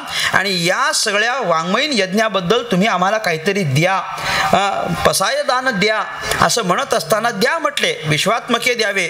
आता विश्वात्मके देवे, येणे वाग्यज्ञ तोषावे. येणे म्हणजे कोणतं, याच्या वरती जो सगळा केलाय ना ज्ञानेश्वरीचा, येणे वाग्यज्ञ तोषावे, तुम्ही संतुष्ट व्हा. आणि तोषोनी मज द्यावे पसाय दान. हे मग आता हे म्हणजे कुठलं, याच्या पुढच्या पासून सुरू होणार आहे ते. मग त्याच्या पुढे जी पहिली ओवी आहे ती कोणा करताय मला सांगावं. खळांची व्यंकटी सांडो. म्हणजे पहिली काळजी कोणाची आहे, खळांची. पहिली काळजी खळांची आहे, पहिली दुर्जनाची चिंता आहे. आणि त्याच्यानंतर पहिली जवळजवळ 1.5-2 ओव्यापर्यंत ज्ञानोबाऱ्या सज्जनाकडे येतच नाहीत. जे खळांची व्यंकटी सांडो तया सत्कर्मी रती वाढो, भूता परस्परे जडो मैत्र जीवांचे, मग दुरितांचे तिमिर जावो, विश्व स्वधर्म सूर्य पाहो, जो जे वांछेल तो ते लाहो प्राणी जात. आणि त्याच्यानंतर वर्षत सकळ मंगळी, ईश्वर निष्ठांची मांदी आळी. म्हणजे तिसऱ्या ओवीत ईश्वर निष्ठ. आणि पहिल्या 2 ओवीमध्ये कोण कोण आहेत, खळ आणि दुरित आहेत. याचा अर्थ सज्जनापेक्षा दुर्जनाची चिंता जास्त. अर्थात या साधू संतांच्या अंतःकरणीचा भाव हा जवळजवळ आईसारखा भाव असतो. म्हणून तुकाराम महाराज म्हणतात, देवाच्या अंतःकरणातला भाव हा बापासारखा असेल तर संतांच्या अंतःकरणीचा भाव हा आईसारखा आहे, माऊलीसारखा आहे. म्हणून आम्ही सांगतो, आम्ही जे आमचं परमार्थाचं ओझं त्यांच्याकडे देण्याची जबाबदारी देण्याची निर्णय घेतलेला आहे, त्याच्या मागचं हेच कारण आहे की त्यांचा स्वभाव आईसारखा आहे. मग त्यांचा स्वभाव जर आईसारखा असेल तर आईचा स्वभाव कसा असतो. म्हणून जे पहिल्या 3 चरणात दृष्टांताच्या माध्यमातून काही वर्णन आपल्याला करून सांगितलंय, पैकी आईकडे असलेल्या काही लक्षणांचा विचार तुकोबार यांनी केला. अभंगाचं पहिलं लक्षण, लेकुराचे हिता, लेकुराचे हिता, लेकुराचे हिता, लेकुराचे हिता, लेकुराचे हिता, लेकुराचे हिता, लेकुराचे हिता, लेकुराचे हिता, लेकुराचे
माऊलीचे चित्त जगद्गुरु संत श्रेष्ठ तुकाराम महाराजांनी अत्यंत सुंदररित्या आईच्या अंतःकरणात लेकराच्या संबंधातली भावना या 3 चरणातून स्पष्ट केलेली आहे.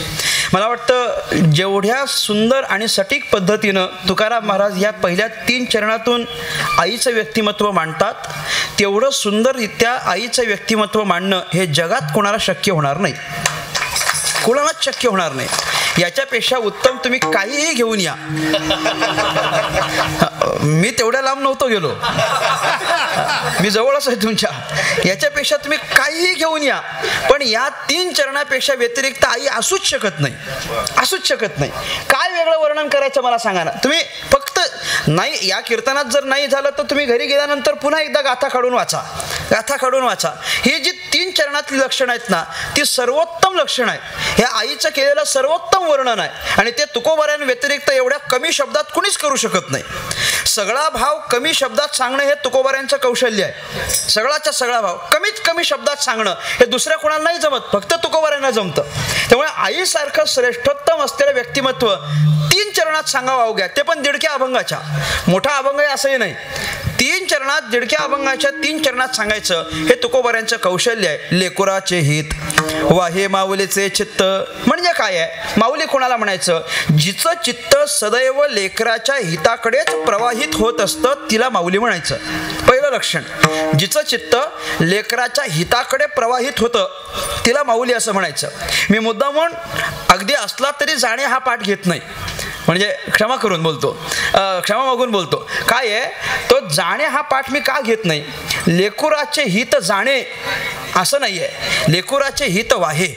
जाणे हे कौशल्य आईकडं नाही आहे, जाणे हे कौशल्य संतांकडं आहे. हां, फक्त संतच जाणे, अन्य कोणीच न जाणे. हित कोणीच हित व्हावं असं आईला वाटतं, पण हित म्हणजे काय हे कुठं ठाऊक आहे? हां, हित नाही ठावे जननी जनका, हित नाही ठावे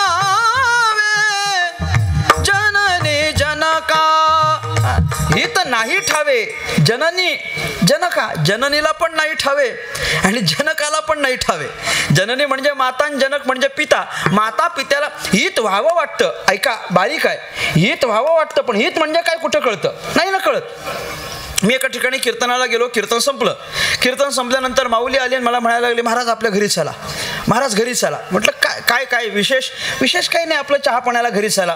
गेलो घरी, चहा पाणी घेतलं. म्हटलं निघू, थांबा म्हटले, पोरगं 10वीला आहे, माझं पोरगं 10वीला आहे, त्याला काहीतरी चांगला आशीर्वाद द्या, आशीर्वाद द्या. मी एकटीच आहे, पण तरी पण मी त्या पोराला शिकवलंय. मी म्हटलं फार चांगली गोष्ट आहे. मी त्यांचं कौतुक केलं.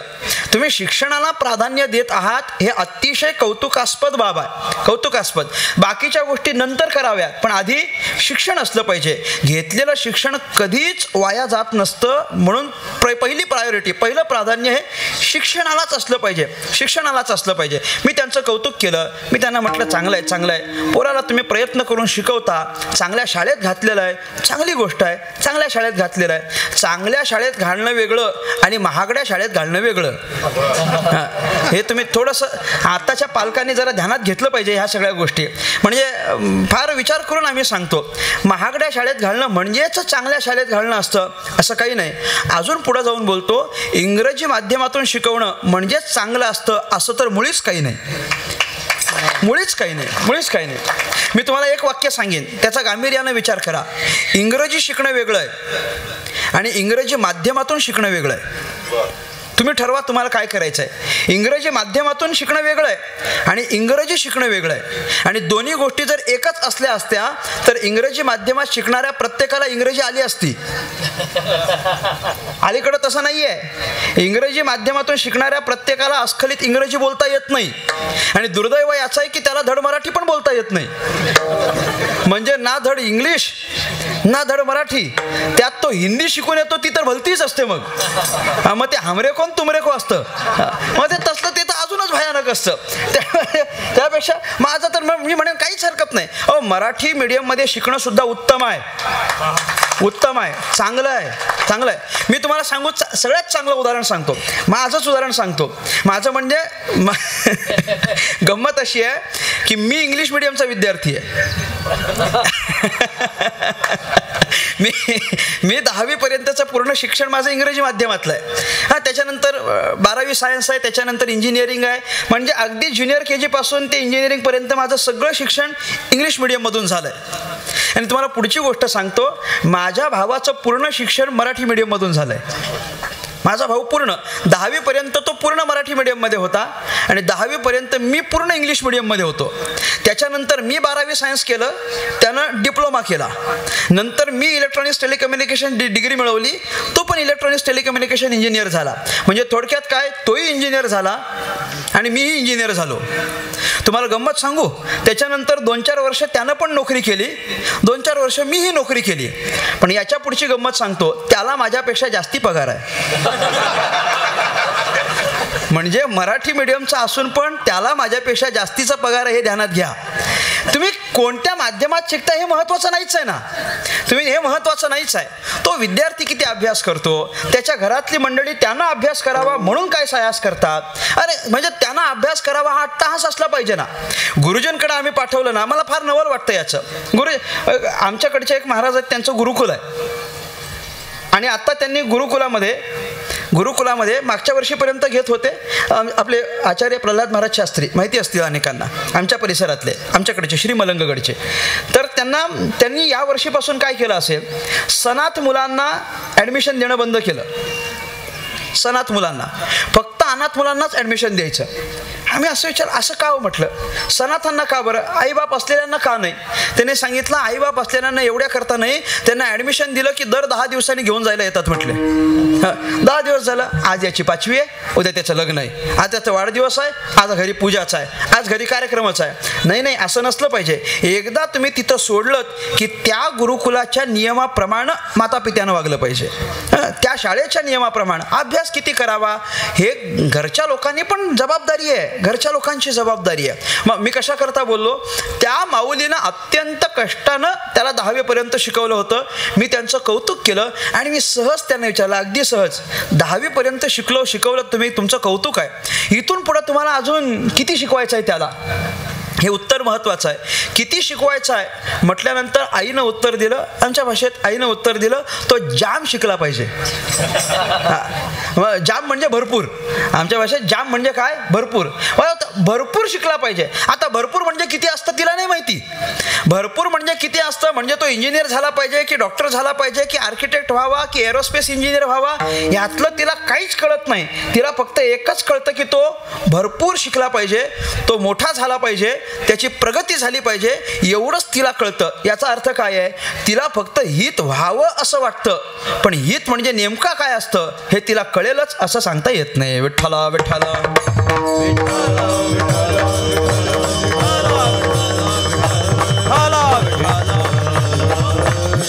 परंतु संतांची तुलना केल्यानंतर संतांचं त्याच्यापेक्षा वरचं आहे. शोधोनिया आले संत हिताहित जगाचे, संतांना मात्र हित कळतं म्हणून संत हित जाणे आणि माऊलीचं चित्त फक्त वाहे.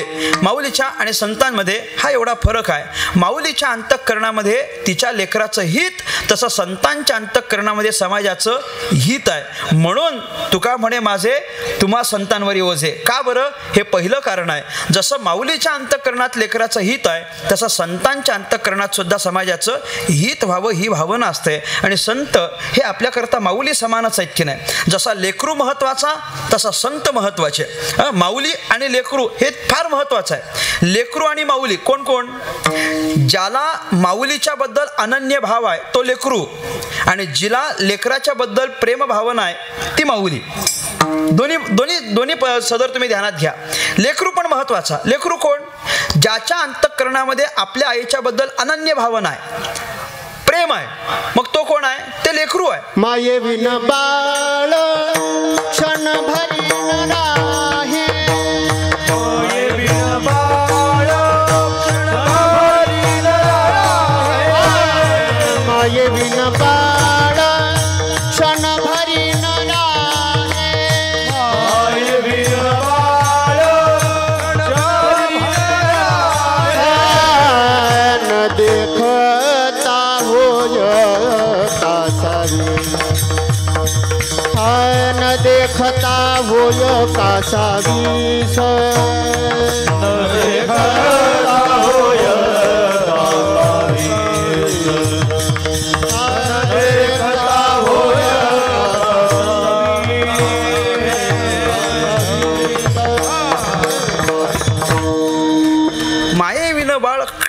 न राहे न देखता होय कासावीस, असं त्याचं वर्णन आहे. म्हणजे थोडा वेळ जरी दिसली नाही तरी पण त्याचं अंतःकरण कासावीस होतं. म्हणजे त्याच्या आईसोबत तो कसा आहे, अनन्य आहे. पण अनन्य भावना ही फक्त लेकराची असते. मग ते लेकरू माणसाचंच असलं पाहिजे असं काही नाही, ते माणसाचंच असलं पाहिजे असं काही नाही.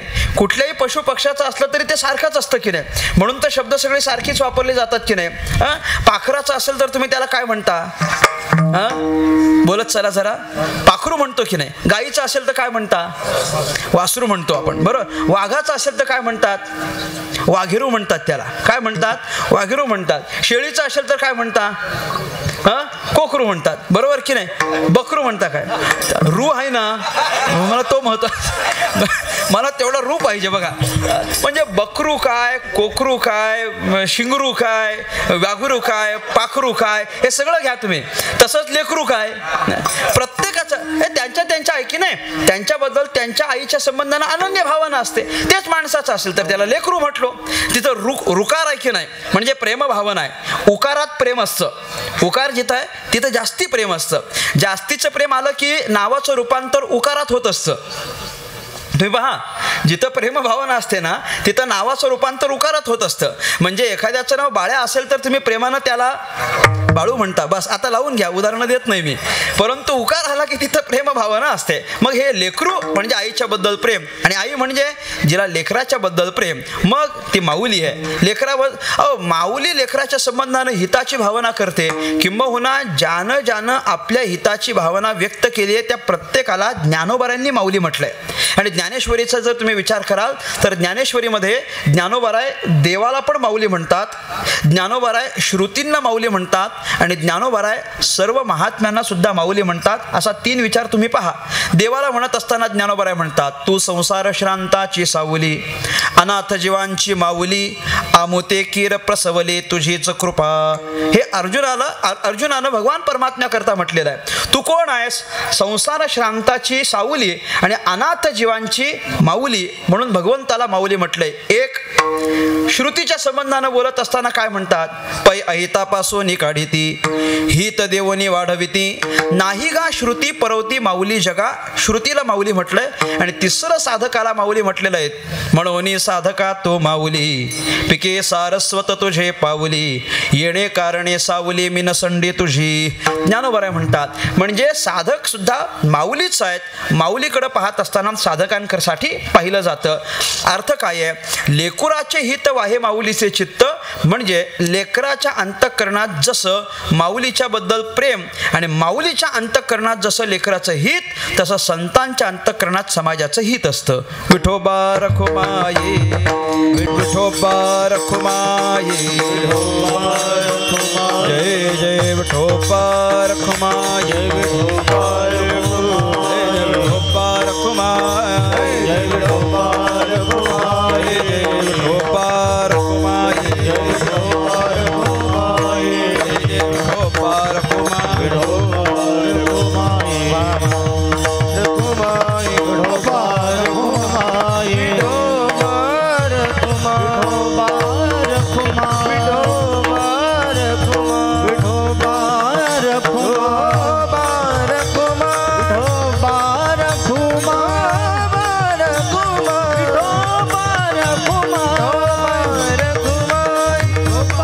टाळी वाजवा, टाळी बोला, जय विठोबा रखुमाये, जय जय विठोबा रखुमाये, बोला पुंडलिक श्री ज्ञानदेव विठोबा रखुमाये, जय जय विठोबा रखुमाये, जय जय विठोबा रखुमाये, जय जय विठोबा रखुमाये, जय जय विठोबा रखुमाये.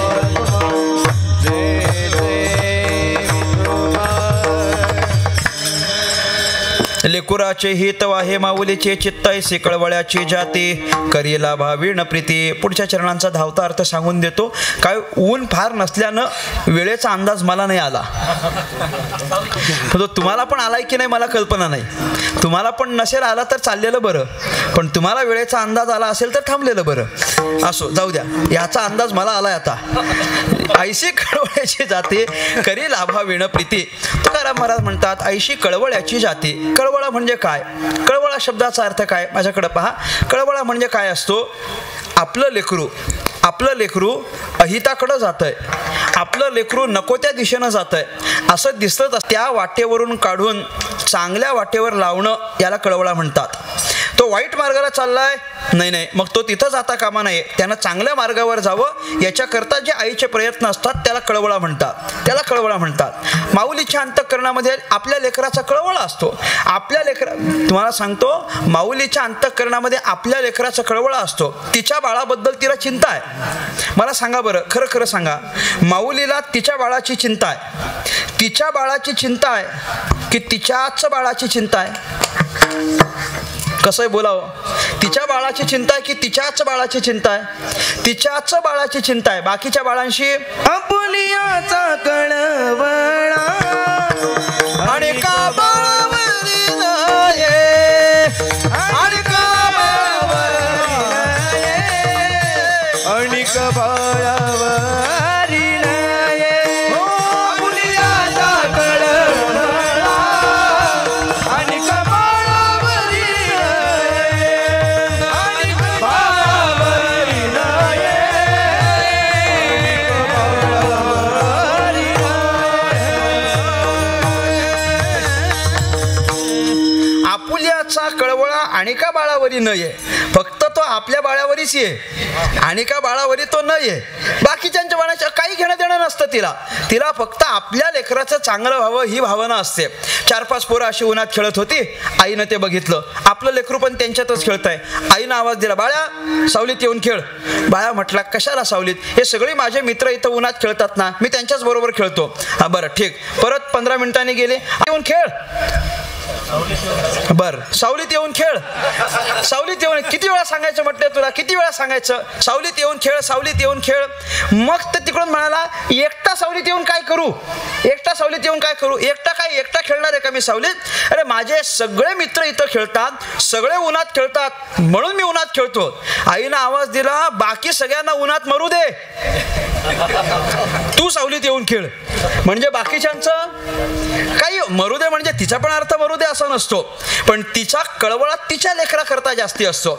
उन्हात आहे ना, मग त्याला ते दुःख नको, सुख व्हावं म्हणून तो सावलीत येऊन खेळ, हे सांगणं आईचं आहे, आईचं सांगणं आहे. वाईट दिशेला जात असेल, सन्मार्गावर आणणं, हा कळवळा आईला असतो. कुठल्या आईला आपल्या लेकराला दुःख झालेलं आवडेल मला सांगा? कुठल्या आईला असं वाटतं आपल्या लेकरानं व्यसनी व्हावं? कुठल्या आईला वाटतं सांगा ना? नाही वाटत. लेकरानं तंबाखू खाल्लेल्या आईला लय आवडते का मला सांगा?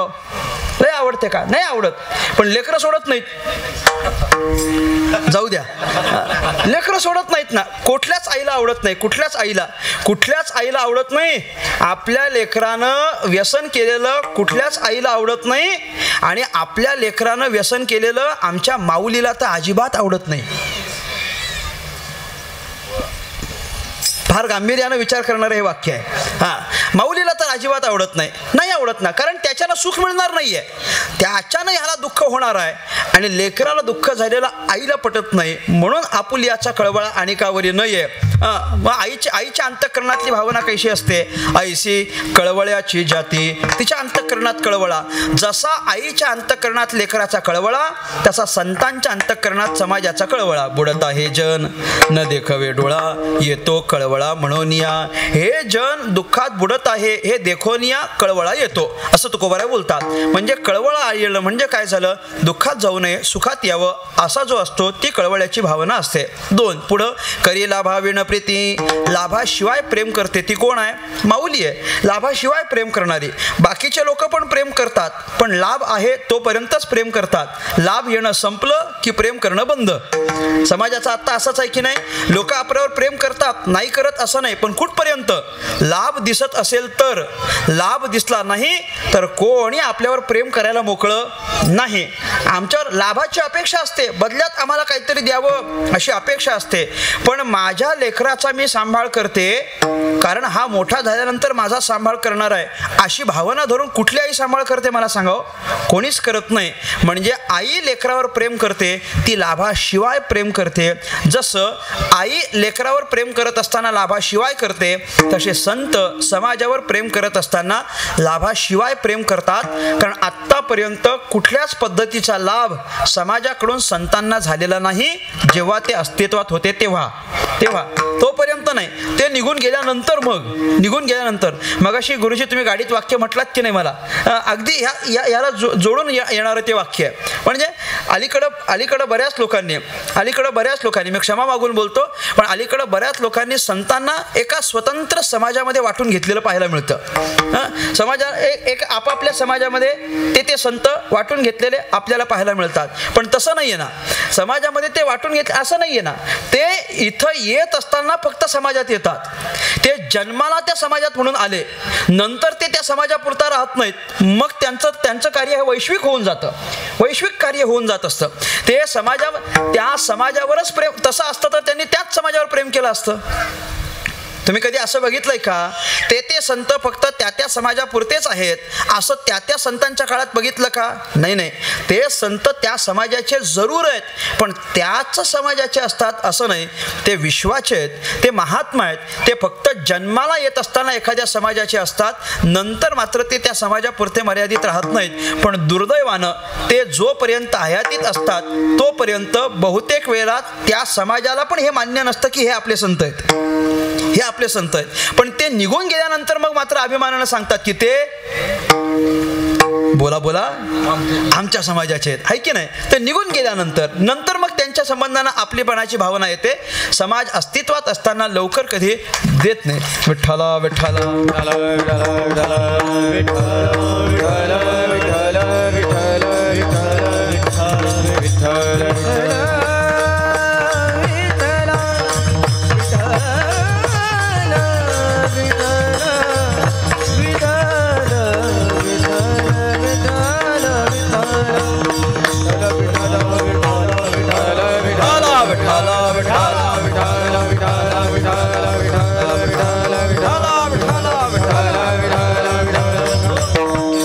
ऐसी कळवळ्याची जाती करी लाभा वेण प्रीती. लाभाशिवाय प्रेम करणारी ही सगळी संत मंडळी आहेत. त्यांचा पुढचा गुण काय आहे? पोटी भारवाही त्याचे सर्वस्व ही साही. हे आईकडचे गुण आहेत की नाही. आई काय करते? पोटी भारवाहे, पोटामध्ये त्याचा 9 महिने 9 दिवसापर्यंत सांभाळ करते. 9 महिने 9 दिवस सांभाळ करते. आणि इथं जन्माला आल्यानंतर मग सांभाळ नाही करत का? मग पण सांभाळ करते. जसं आई लेकराचा 9 महिन्यापर्यंत उदरात सांभाळ करते तसे संत सुद्धा इथं मृत्यूलोकात आल्यानंतर या सकल समाजाचा सांभाळ करीत असलेले आपल्याला पाहायला मिळतात की नाही. सांभाळिले अनाथा असं निळोबारायांचं मत आहे. किंवा मग तुकोबाराय म्हणतात की नाही, तुका म्हणे वच धेनु वेचे चिती. तुका म्हणे वच धेनु वेचे चिती. तुका म्हणे वच धेनु वेचे चिती. तुका म्हणे वच धेनु वेचे चिती. तुका म्हणे वच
वत्स धेनु वेचे चित्ती तैसे मज येते सांभाळीत. सांभाळ करणं हा संतांचा स्वभाव आहे. आई लेकराचा सांभाळ करते, संत सकल समाजाचा सांभाळ करतात. आणि शेवटचं काय आहे, त्याचे सर्वस्व हे साहे, त्याचं सगळं काही सहन करते. आई लेकराचं सगळं सहन करते, सगळं सहन करते. जन्माला आल्यानंतर सगळं सहन करते. लहान आहे तोपर्यंत सहन करते असं नाही, तो मोठा झाल्यानंतर सुद्धा सगळं सहन करणं हा स्वभाव कोणाचा आहे? आईचा स्वभाव आहे. जर तुलनेनं जर तुम्ही पाहिलं तर एखादी चूक, एखादा गुन्हा, एखादा अपराध लेकराकडून झाला तर आई आणि बाप या दोघांमध्ये काय फरक आहे मला सांगावं? दोघांमध्ये काय फरक आहे? लेकराकडून चूक झाल्यानंतर बाप लेकराला मारील, बाप लेकराला मारील, पण आई मारीलच असं नाही. आई मारत नाही. आई मारत नाही असं म्हणण्यापेक्षा पूर्वी बाप मारायचा, आई प्रेम करायची. आता जरा उलट झालंय, आता आई मारते म्हणजे लेकराला आई, आता आई मारते लेकराला आणि बाप पाहत राहतो, बाप प्रेम करतो. आता तसंच झालेलं आहे. आता स्ट्रिक्ट कोण? आता आई. पूर्वीचा आमच्या वेळेत आमचे वडील फार स्ट्रिक्ट. माऊलीच्या अंतःकरणात लेकराचं हित, तसं संतांच्या अंतःकरणात समाजाचं हित. एक, जसं माऊलीच्या अंतःकरणात लेकराचा कळवळा, तसा संतांच्या अंतःकरणात समाजाचा कळवळा. दोन, जसं आई लेकरावर प्रेम करत असताना लाभाशिवाय करते, तसं संत समाजावर प्रेम करत असताना लाभाशिवाय करतात. तीन, जसं आई लेकराचा उदरात सांभाळ करते, तसं संत समाजाचा मृत्यूलोकात सांभाळ करतात. चार, आणि जसं आई लेकराचं सगळं सहन करते, तसं संत सुद्धा समाजाचं सगळं सहन करतात. पाच, या सगळ्या 5 तत्वांकडे पाहिल्यानंतर तुकोबाराय म्हणतात, या सगळ्या ही सगळी वरची लक्षणं संतांकडे आहेत ना, म्हणून आम्ही काय करू? तुका म्हणे माझे तुका म्हणे माझे माझे तुका म्हणे माझे माझे तुका म्हणे माझे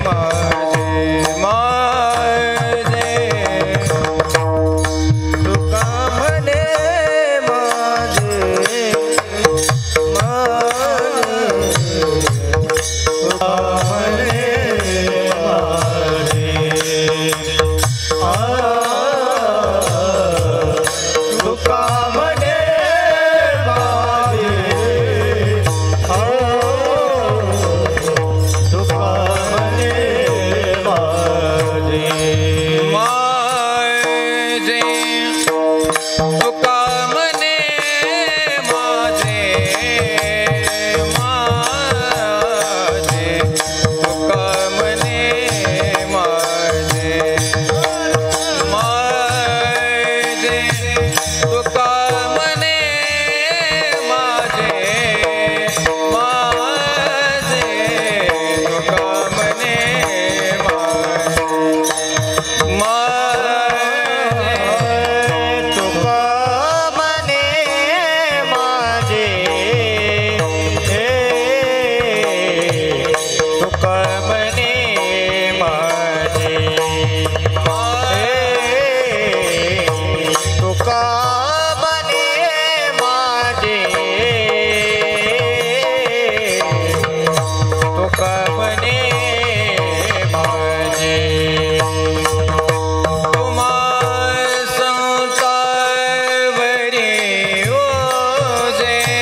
कळवळ्याचे दाते हे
प्रीती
करेला भाविन प्रीति करेला भाविन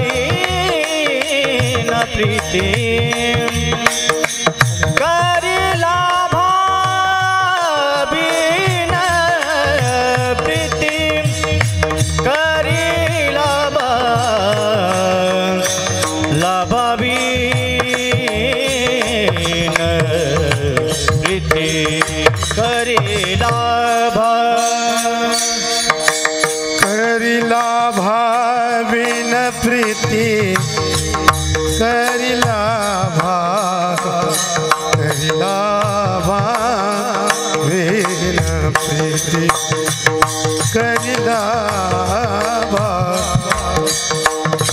करिला भाविन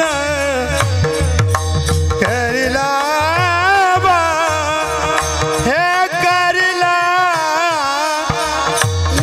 भाविन करिला भाविन करिला भाविन करिला भाविन करिला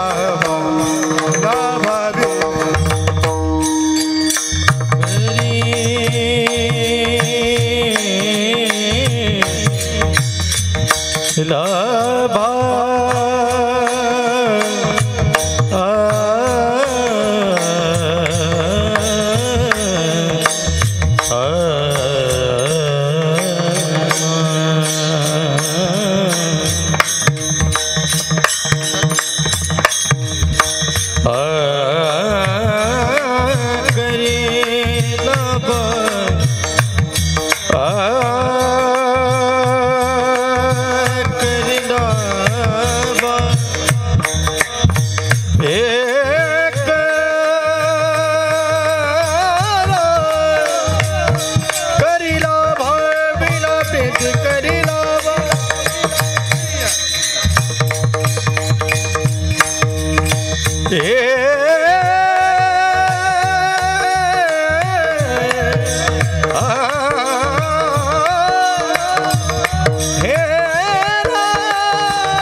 शरद महाराज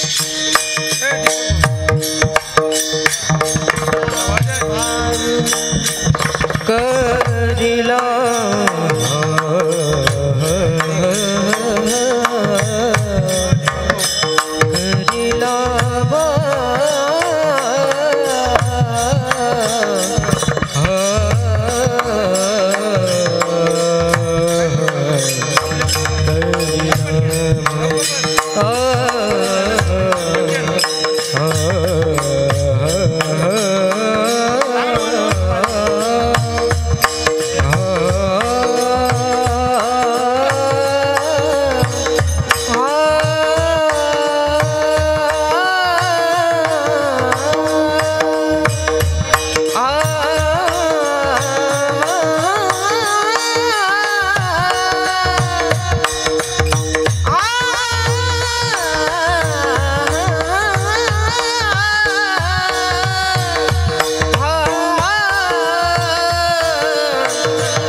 भाविन प्रीती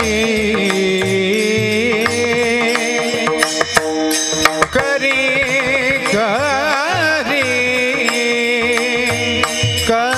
करीला भाविन करी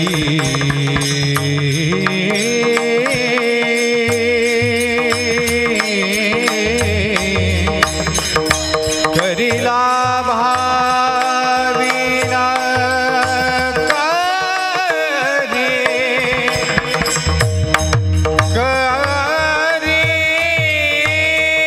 करीला भावी करीला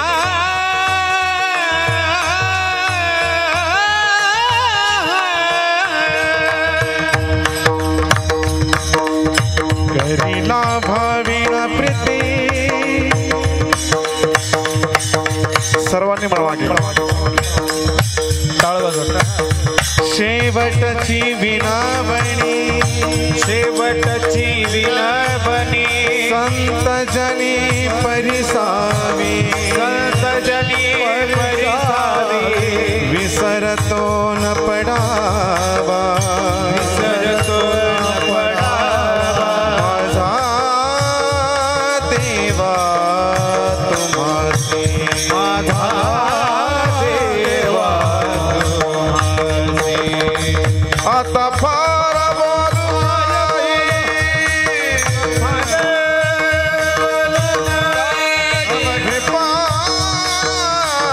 विदित तुका म्हणे पडिलो पाया करा छाया कृपेची करीला भाविन प्रीती करीला भाविन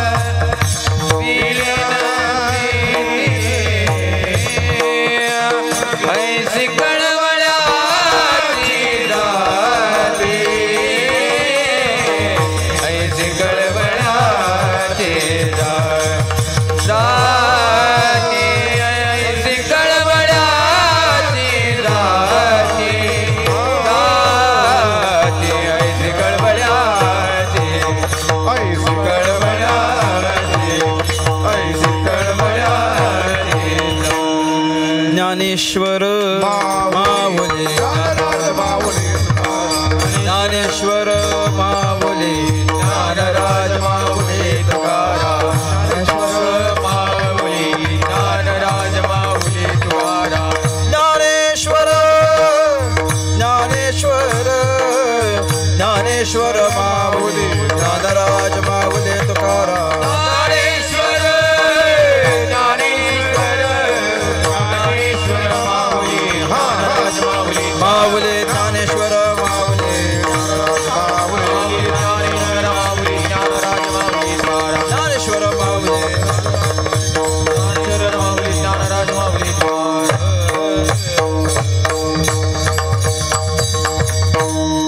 तुका म्हणे माझे तुम्हा संतांवरी ओझे ऐसी कळवळ्याची जाती करी लाभावेण प्रीती. संत श्रेष्ठ तुकाराम महाराजांच्या या अभंगाचा आपण चिंतन करण्याचा प्रयत्न केला.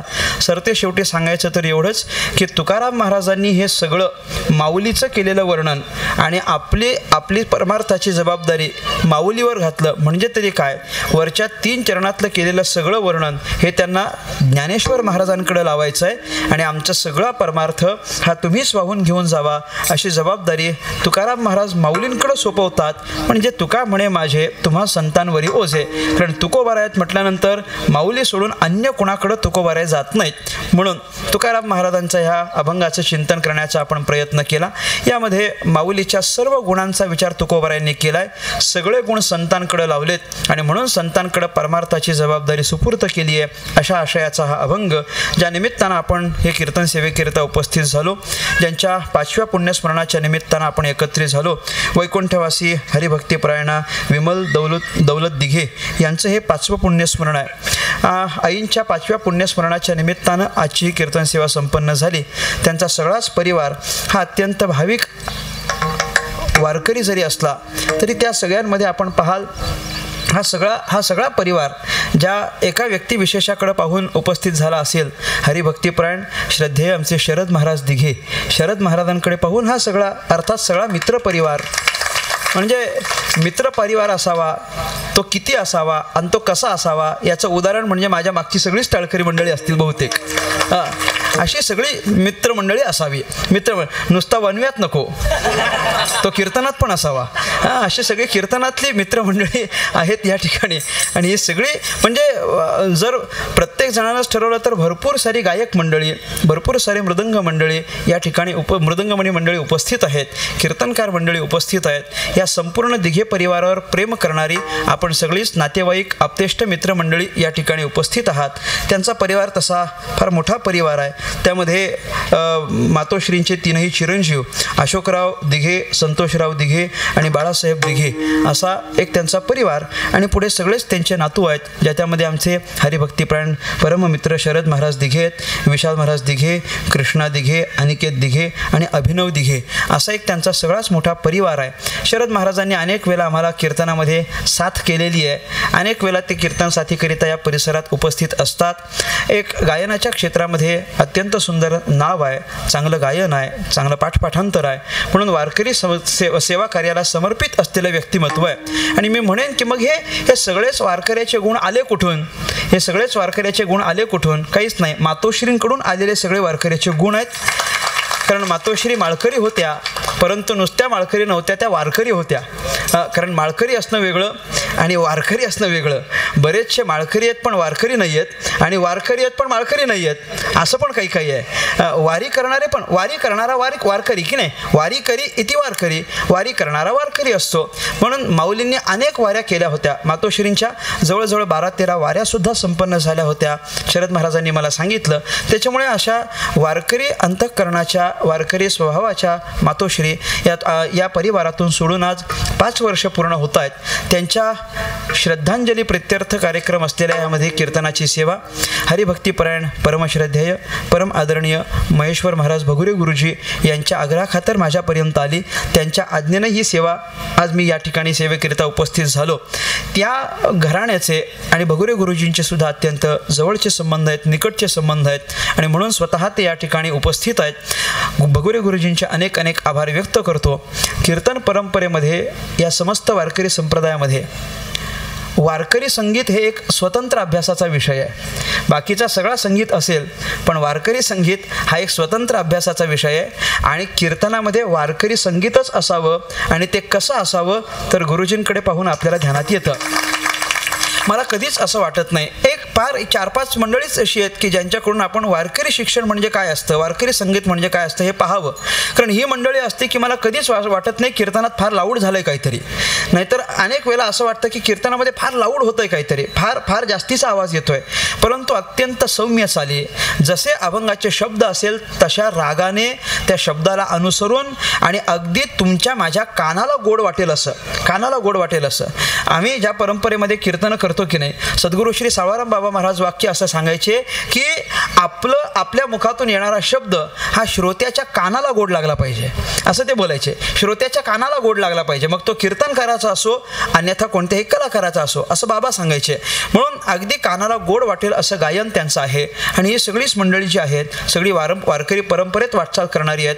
कोणा एकाचं नाव घेतल्यास बाकी सगळ्यांचा कदाचित माझ्याकडून अवमान झाल्यासारखं होईल, म्हणून आपण सगळीच मंडळी या ठिकाणी उपस्थित आहात. तुम्हा सगळ्यांच्याबद्दल अंतःकरणामध्ये श्रद्धाभाव आदरभाव व्यक्त करतो. दोनही उत्तम असे मृदंगवादक हरिभक्तिपरायण धीरज महाराज माझ्या उजव्या बाजूला आहेत, आणि हरिभक्तिपरायण आदरणीय आमचे दीपक महाराज खरात या ठिकाणी उपस्थित राहिले. मला त्यांच्याकडे पाहिल्यानंतर वारंवार असं वाटतं की मृदंगवादक त्यांच्यासारखाच असावा, तो माझ्यासारखा असून कामाचा नाही. म्हणून अगदी चांगली शरीरयष्टी भगवंतानं त्यांना दिलेली आहे, आणि त्यासारखं त्यांचं वादन आहे. धीरज महाराज दीपक महाराज यांनी उत्तम मृदंगाची साथ केली, त्याबद्दल त्यांचेही आभार व्यक्त करतो. विणेकरी महाराज असतील, अगदी तुळशी वृंदावन घेऊन असलेल्या ज्या माऊली आहेत, माऊलींचे आभार व्यक्त करेन. या परिवारावर प्रेम करणारी जी सगळीच मंडळी आहेत त्यामध्ये माझे परममित्र हरिभक्तिपरायण परमश्रद्धेय आदरणीय किशोर महाराज खरात या ठिकाणी उपस्थित आहेत. महाराजांचे अनेक आभार व्यक्त करेन. अन्य सगळी मान्यवर मंडळी आहात, तुम्ही सगळेच मान्यवर आहात. आता तुम्ही मान्यवर आहात की नाही हे माझ्या मान्यावर आहे, पण मी तुम्हा सगळ्यांनाच मान्यवर मानतो आणि अर्थातच ह्या कीर्तनाला प्रासादिकता प्राप्त व्हावी याच्याकरिता ज्यांची उपस्थिती आपल्या ह्या कीर्तनामध्ये प्राप्त झालेली आहे, परमश्रद्धेय आदरणीय रमेशगिरी बाबा या ठिकाणी उपस्थित झाले. बाबांचं पवित्र सानिध्य या कीर्तनामध्ये उपस्थित झालं म्हणजे मला याचा आनंद झाला की मी संतांचं वर्णन करत असताना त्यांचं आगमन झालं होतं. अगदी पहा, मी तेव्हा बोलणार होतो परंतु या संत साधुपदाच्या वर्णनामध्ये असतानाच त्यांचं या ठिकाणी आगमन झालं. वेळात वेळ काढून उपस्थित राहिले, कीर्तनामध्ये त्यांनी आपली वेळ दिली, त्याबद्दल त्यांच्या चरणी विनम्र भावाने नतमस्तक होतो. तुम्हा सगळ्यांचे अनेक अनेक आभार व्यक्त करतो. साऊंड सिस्टीम उत्तम ऑपरेटिंग केलीत म्हणून तुमचे आभार व्यक्त करतो. आणि अर्थातच यूट्यूबचं जे चॅनल गजर माऊलीचा आपण या ठिकाणी उपस्थित राहिलात. आपल्या माध्यमातून हे कीर्तन बऱ्याच लोकांपर्यंत जाणार आहे आणि त्यांना चांगलं ऐकता येणार आहे, याच्याकरता आपण व्यवस्था करता. तुम्हा सगळ्यांचे अनेक आभार व्यक्त करतो.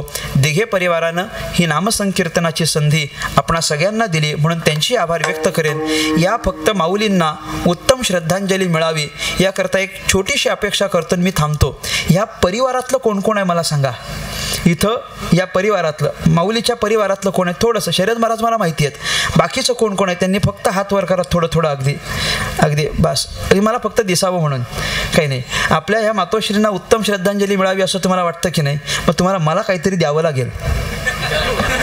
अलीकडं मी मागून घेतो म्हणजे हे ऐका आधी, काय ते नंतर ठरवा. नाही, मला काहीतरी द्यावं लागेल. माझी एक छोटीशी अपेक्षा आहे, तेवढी अपेक्षा आपण फक्त पूर्ण करा. हो म्हणणार असाल तर सांगतो, नाहीतर नाही सांगत. देणार का? हो मध्ये कॉन्फिडन्स तर वाटू द्या मला. हां, देणार. काय, मला लहानशी अपेक्षा आहे, एवढीच अपेक्षा आहे. मातोश्रींच्या स्मरणप्रीत्यर्थ मातोश्रींना उत्तम श्रद्धांजली मिळावी याकरिता रोज मातोश्रींच्या स्मरणार्थ त्यांची आठवण करून आपल्या घरात संध्याकाळच्या वेळेला किंवा सकाळच्या वेळेला ज्ञानेश्वरीच्या फक्त 10 ओव्या तुम्ही वाचाल, एवढी एकच अपेक्षा करतो, अन्य कोणतीच अपेक्षा नाही.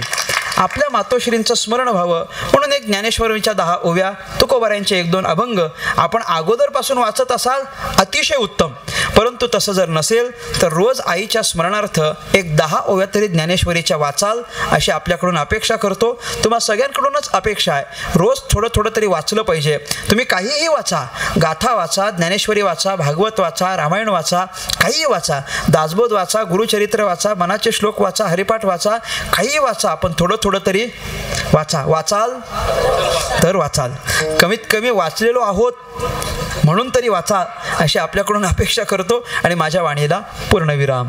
विठ्ठल जय जय विठ्ठल, जय विठ्ठल जय जय विठ्ठल, जय विठ्ठल. वाकुडे उतारे करा क्षमा अपराध महाराज तुम्ही सिद्ध नाही विचारेला अधिकार बोल करा क्षमा अपराध महाराज तुम्ही सिद्ध. तुका म्हणे ज्ञानेश्वर आता पायापैकी करा क्षमा अपराध महाराज तुम्ही सिद्ध. ज्ञानदेव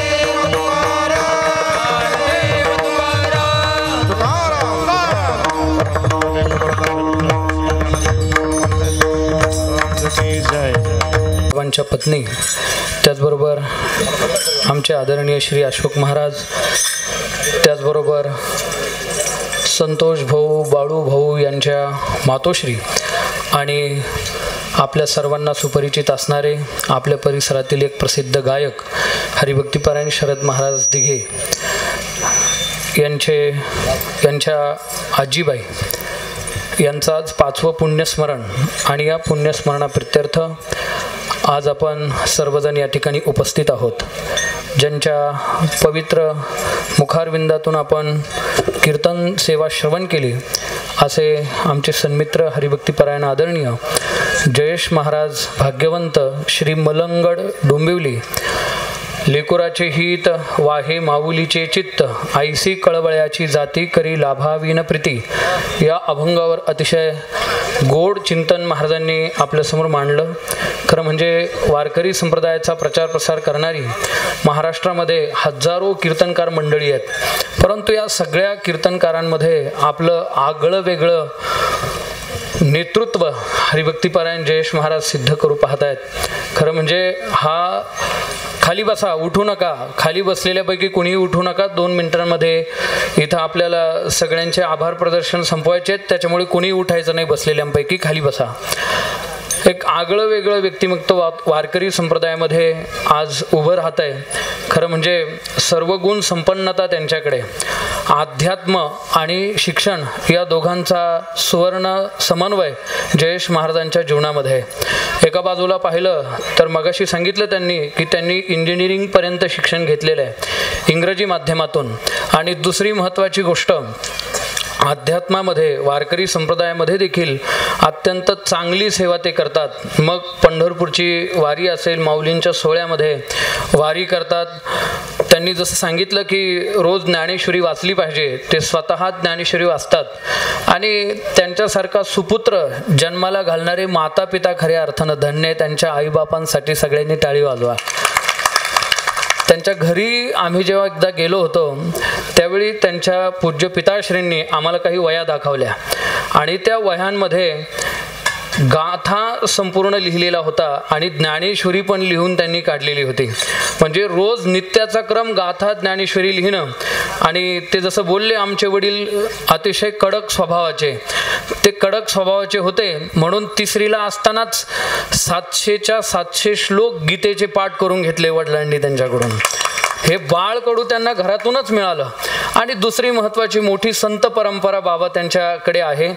डोंबिवली भागात म्हणजे कोकण प्रांतात पूर्वीच्या काळी वारकरी संप्रदाय इतक्या मोठ्या प्रमाणामध्ये नव्हता, परंतु त्या भागामध्ये एक महान संत झाले आणि त्या संतांचं नाव संत सावळाराम बाबा महाराज.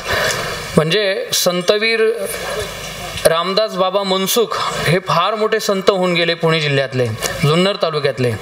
गुरुजी ते नेहमी कोकणात कधी गेले तर तिथल्या लोकांना म्हणायचे, सावळाराम बाबांनी जर आयुष्यभर काय काम केलं असेल आणि ते जर एका वाक्यात सांगायचं झालं तर ते असं की या कोकणातल्या सगळ्या वाघांना शाकाहारी बनवण्याचं काम सावळाराम बाबांनी केलं.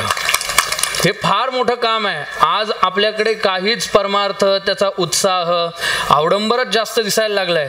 परंतु मुंबई भागामध्ये जर कीर्तनाला गेलं तर तिथल्या सगळ्या माता भगिनी, पुरुष बांधव, त्यांची उत्सुकता, त्यांचा हुरूप, त्यांची आवड परमार्थाविषयी ही अलौकिक आहे. आपल्याला वाटतं आपणच चांगला परमार्थ करतो, मुंबईत काही परमार्थ नाही आहे. पण आज शिकलेली लोक परमार्थाकडे खूप मोठ्या प्रमाणात वळालेली आहे. स्वतः महाराज त्याचं उदाहरण आहे. आणि दुसरी गोष्ट म्हणजे मामासाहेब दांडेकर जे होते त्यांच्यापासून शिकलेल्या लोकांमध्ये अध्यात्माचं बीजारोपण करायला सुरुवात झाली.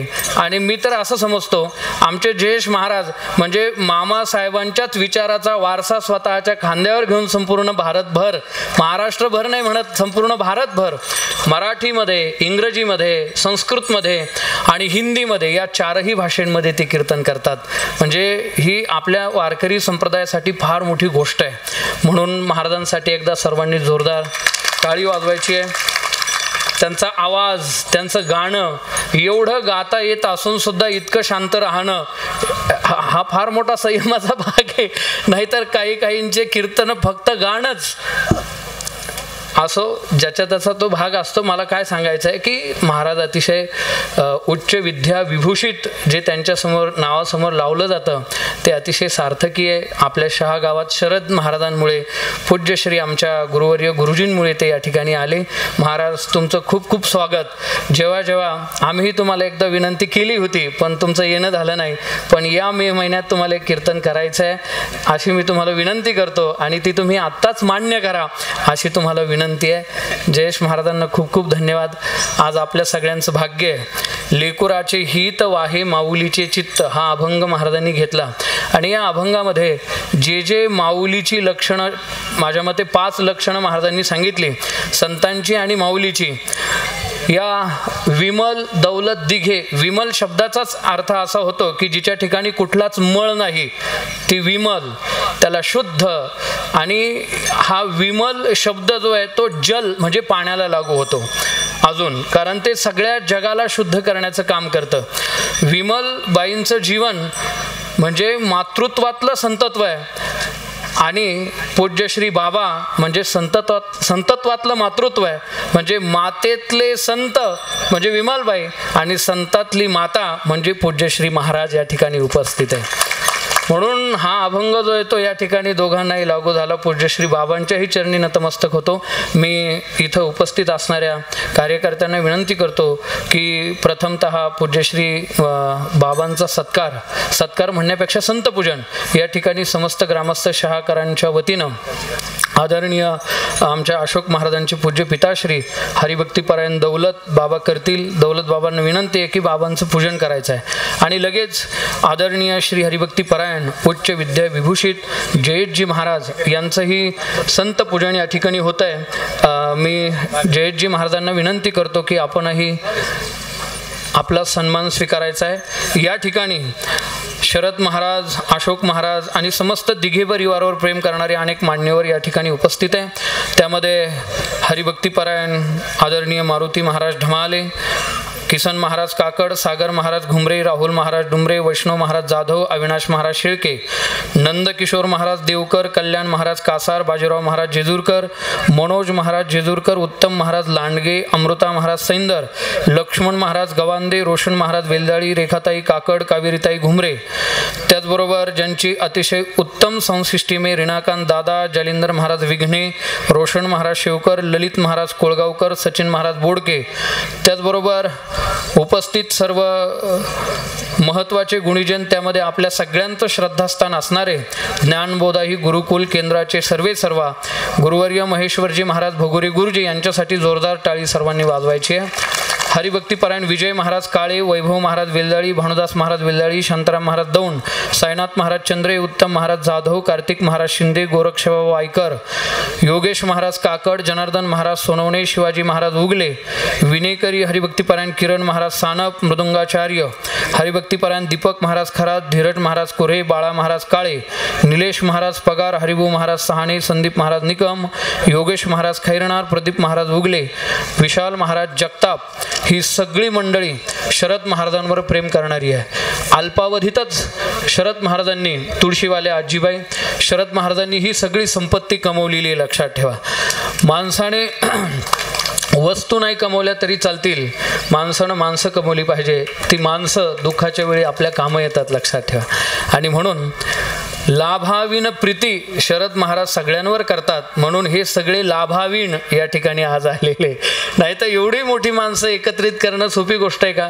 एक मोठे मोठे कीर्तनकार, मोठे मोठे गायक, वादक, गुणीजन, ही सगळी मंडळी काय बरं या ठिकाणी उपस्थित आहे. कोणी जर चुकून राहिला असेल तर मी दिघी परिवाराच्या वतीनं क्षमा याचना करतो. आणि जयेशजी महाराजांचा सन्मान पूज्यश्री महाराजांच्या हस्ते होतोय. आपल्या सर्वांचं श्रद्धास्थान मठाधिपती महंत रमेशगिरीजी महाराज यांच्या पवित्र हस्तकमलाने जयेश महाराजांना आज सन्मानित करण्यात येत आहे. मी जयेश महाराजांना विनंती करतो की आपण आपला सन्मान स्वीकारावा. पुंडलिक वरदा हरिविठ्ठल श्री ज्ञानदेव पंढरीनाथ भगवान की जय. माऊली ज्ञानेश्वर महाराज की जय. जगद्गुरु तुकाराम महाराज की जय. सब संतन की जय. आता जेवढी गुणीजन मंडळी आलेली आहेत, ते सगळे गुणीजन मंडळी भोजनाकरता मळ्यामध्ये त्यांची व्यवस्था केलेली आहे. पण कोणत्या मळ्यात केलेली आहे? हा, आपल्या मळ्यात ना. मळ्यात मला वाटतं ज्याच्यात अर्थात कैलासाची, वैकुंठाची, विमलताईच्या या पाच्या पुण्यस्मरणाच्या निमित्ताने या परिवाराने हा कार्यक्रम आयोजित केला आहे. कार्यक्रम आयोजित करीत असताना या ठिकाणी जयेश महाराज यांचा आत्ताच सर्व परिचय आपल्याला महाराजांनी दिलेलेच आहे. आणि त्यांचंही उत्कृष्ट छान कीर्तन या ठिकाणी झालेलं आहे. त्या अनुषंगाने आपल्याला सर्वांना ज्ञात आहे. आणि अशा या कीर्तन प्रसंगी आणि हे सर्व जी वारकरी मंडळी, गुणीजन, वादक, गायक, सर्व मंडळी या ठिकाणी उपस्थित राहिली. आणि एवढं राहणं शक्य नाही.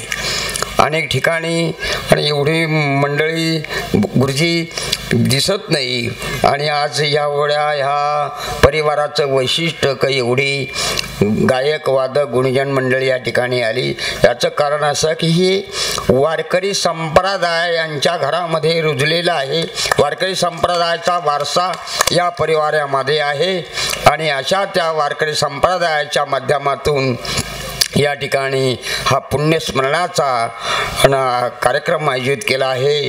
म्हणून आपल्या शास्त्राने पुराणाने वेदाने ते पण सांगितलेलं आहे, मातृदेवो भव, पितृदेवो भव, आचार्य देवो भव, अतिथी देवो भव. त्यात महाराजांनी लेकराची हित जाणे माऊलीची चित हा अभंग घेऊन एक छान उत्कृष्ट समाजाला एक प्रबोधन एक दिशा आजच्या माध्यमातून दिलेली आहे. पुन्हा मी एक वार दिघे परिवारानं ह्या असा उत्कृष्ट छान कार्यक्रम या ठिकाणी आयोजित केला. नाहीतर एक वर्ष श्राद्ध झालं की नंतर कोणी काहीच लक्ष देत नाही, पाहत नाही, जो तो ज्याच्या त्याच्या कामामध्ये व्यस्त. परंतु या परिवाराला असा वारसा प्राप्त झाले, तो वारकरी संप्रदायाचा वारसा प्राप्त झाल्या अनुषंगाने हा उत्सव महोत्सव अर्थात पुण्यस्मरण ठेवलं. त्या दिघे परिवाराला धन्यवाद देतो आणि दिघे परिवाराकडून या सर्वांची उत्कृष्ट सेवा झाली आहे. पुन्हा एक वार राष्ट्रसंत सद्गुरू जनार्दन स्वामी आश्रमाच्या वतीने दिघे परिवाराला पुन्हा एक वार शुभेच्छा देतो आणि अशा प्रकारचं उत्कृष्ट कार्यक्रम करीत राहावं अशी अपेक्षा व्यक्त करतो. जय जनार्दन, जय जनार्दन, जय जनार्दन.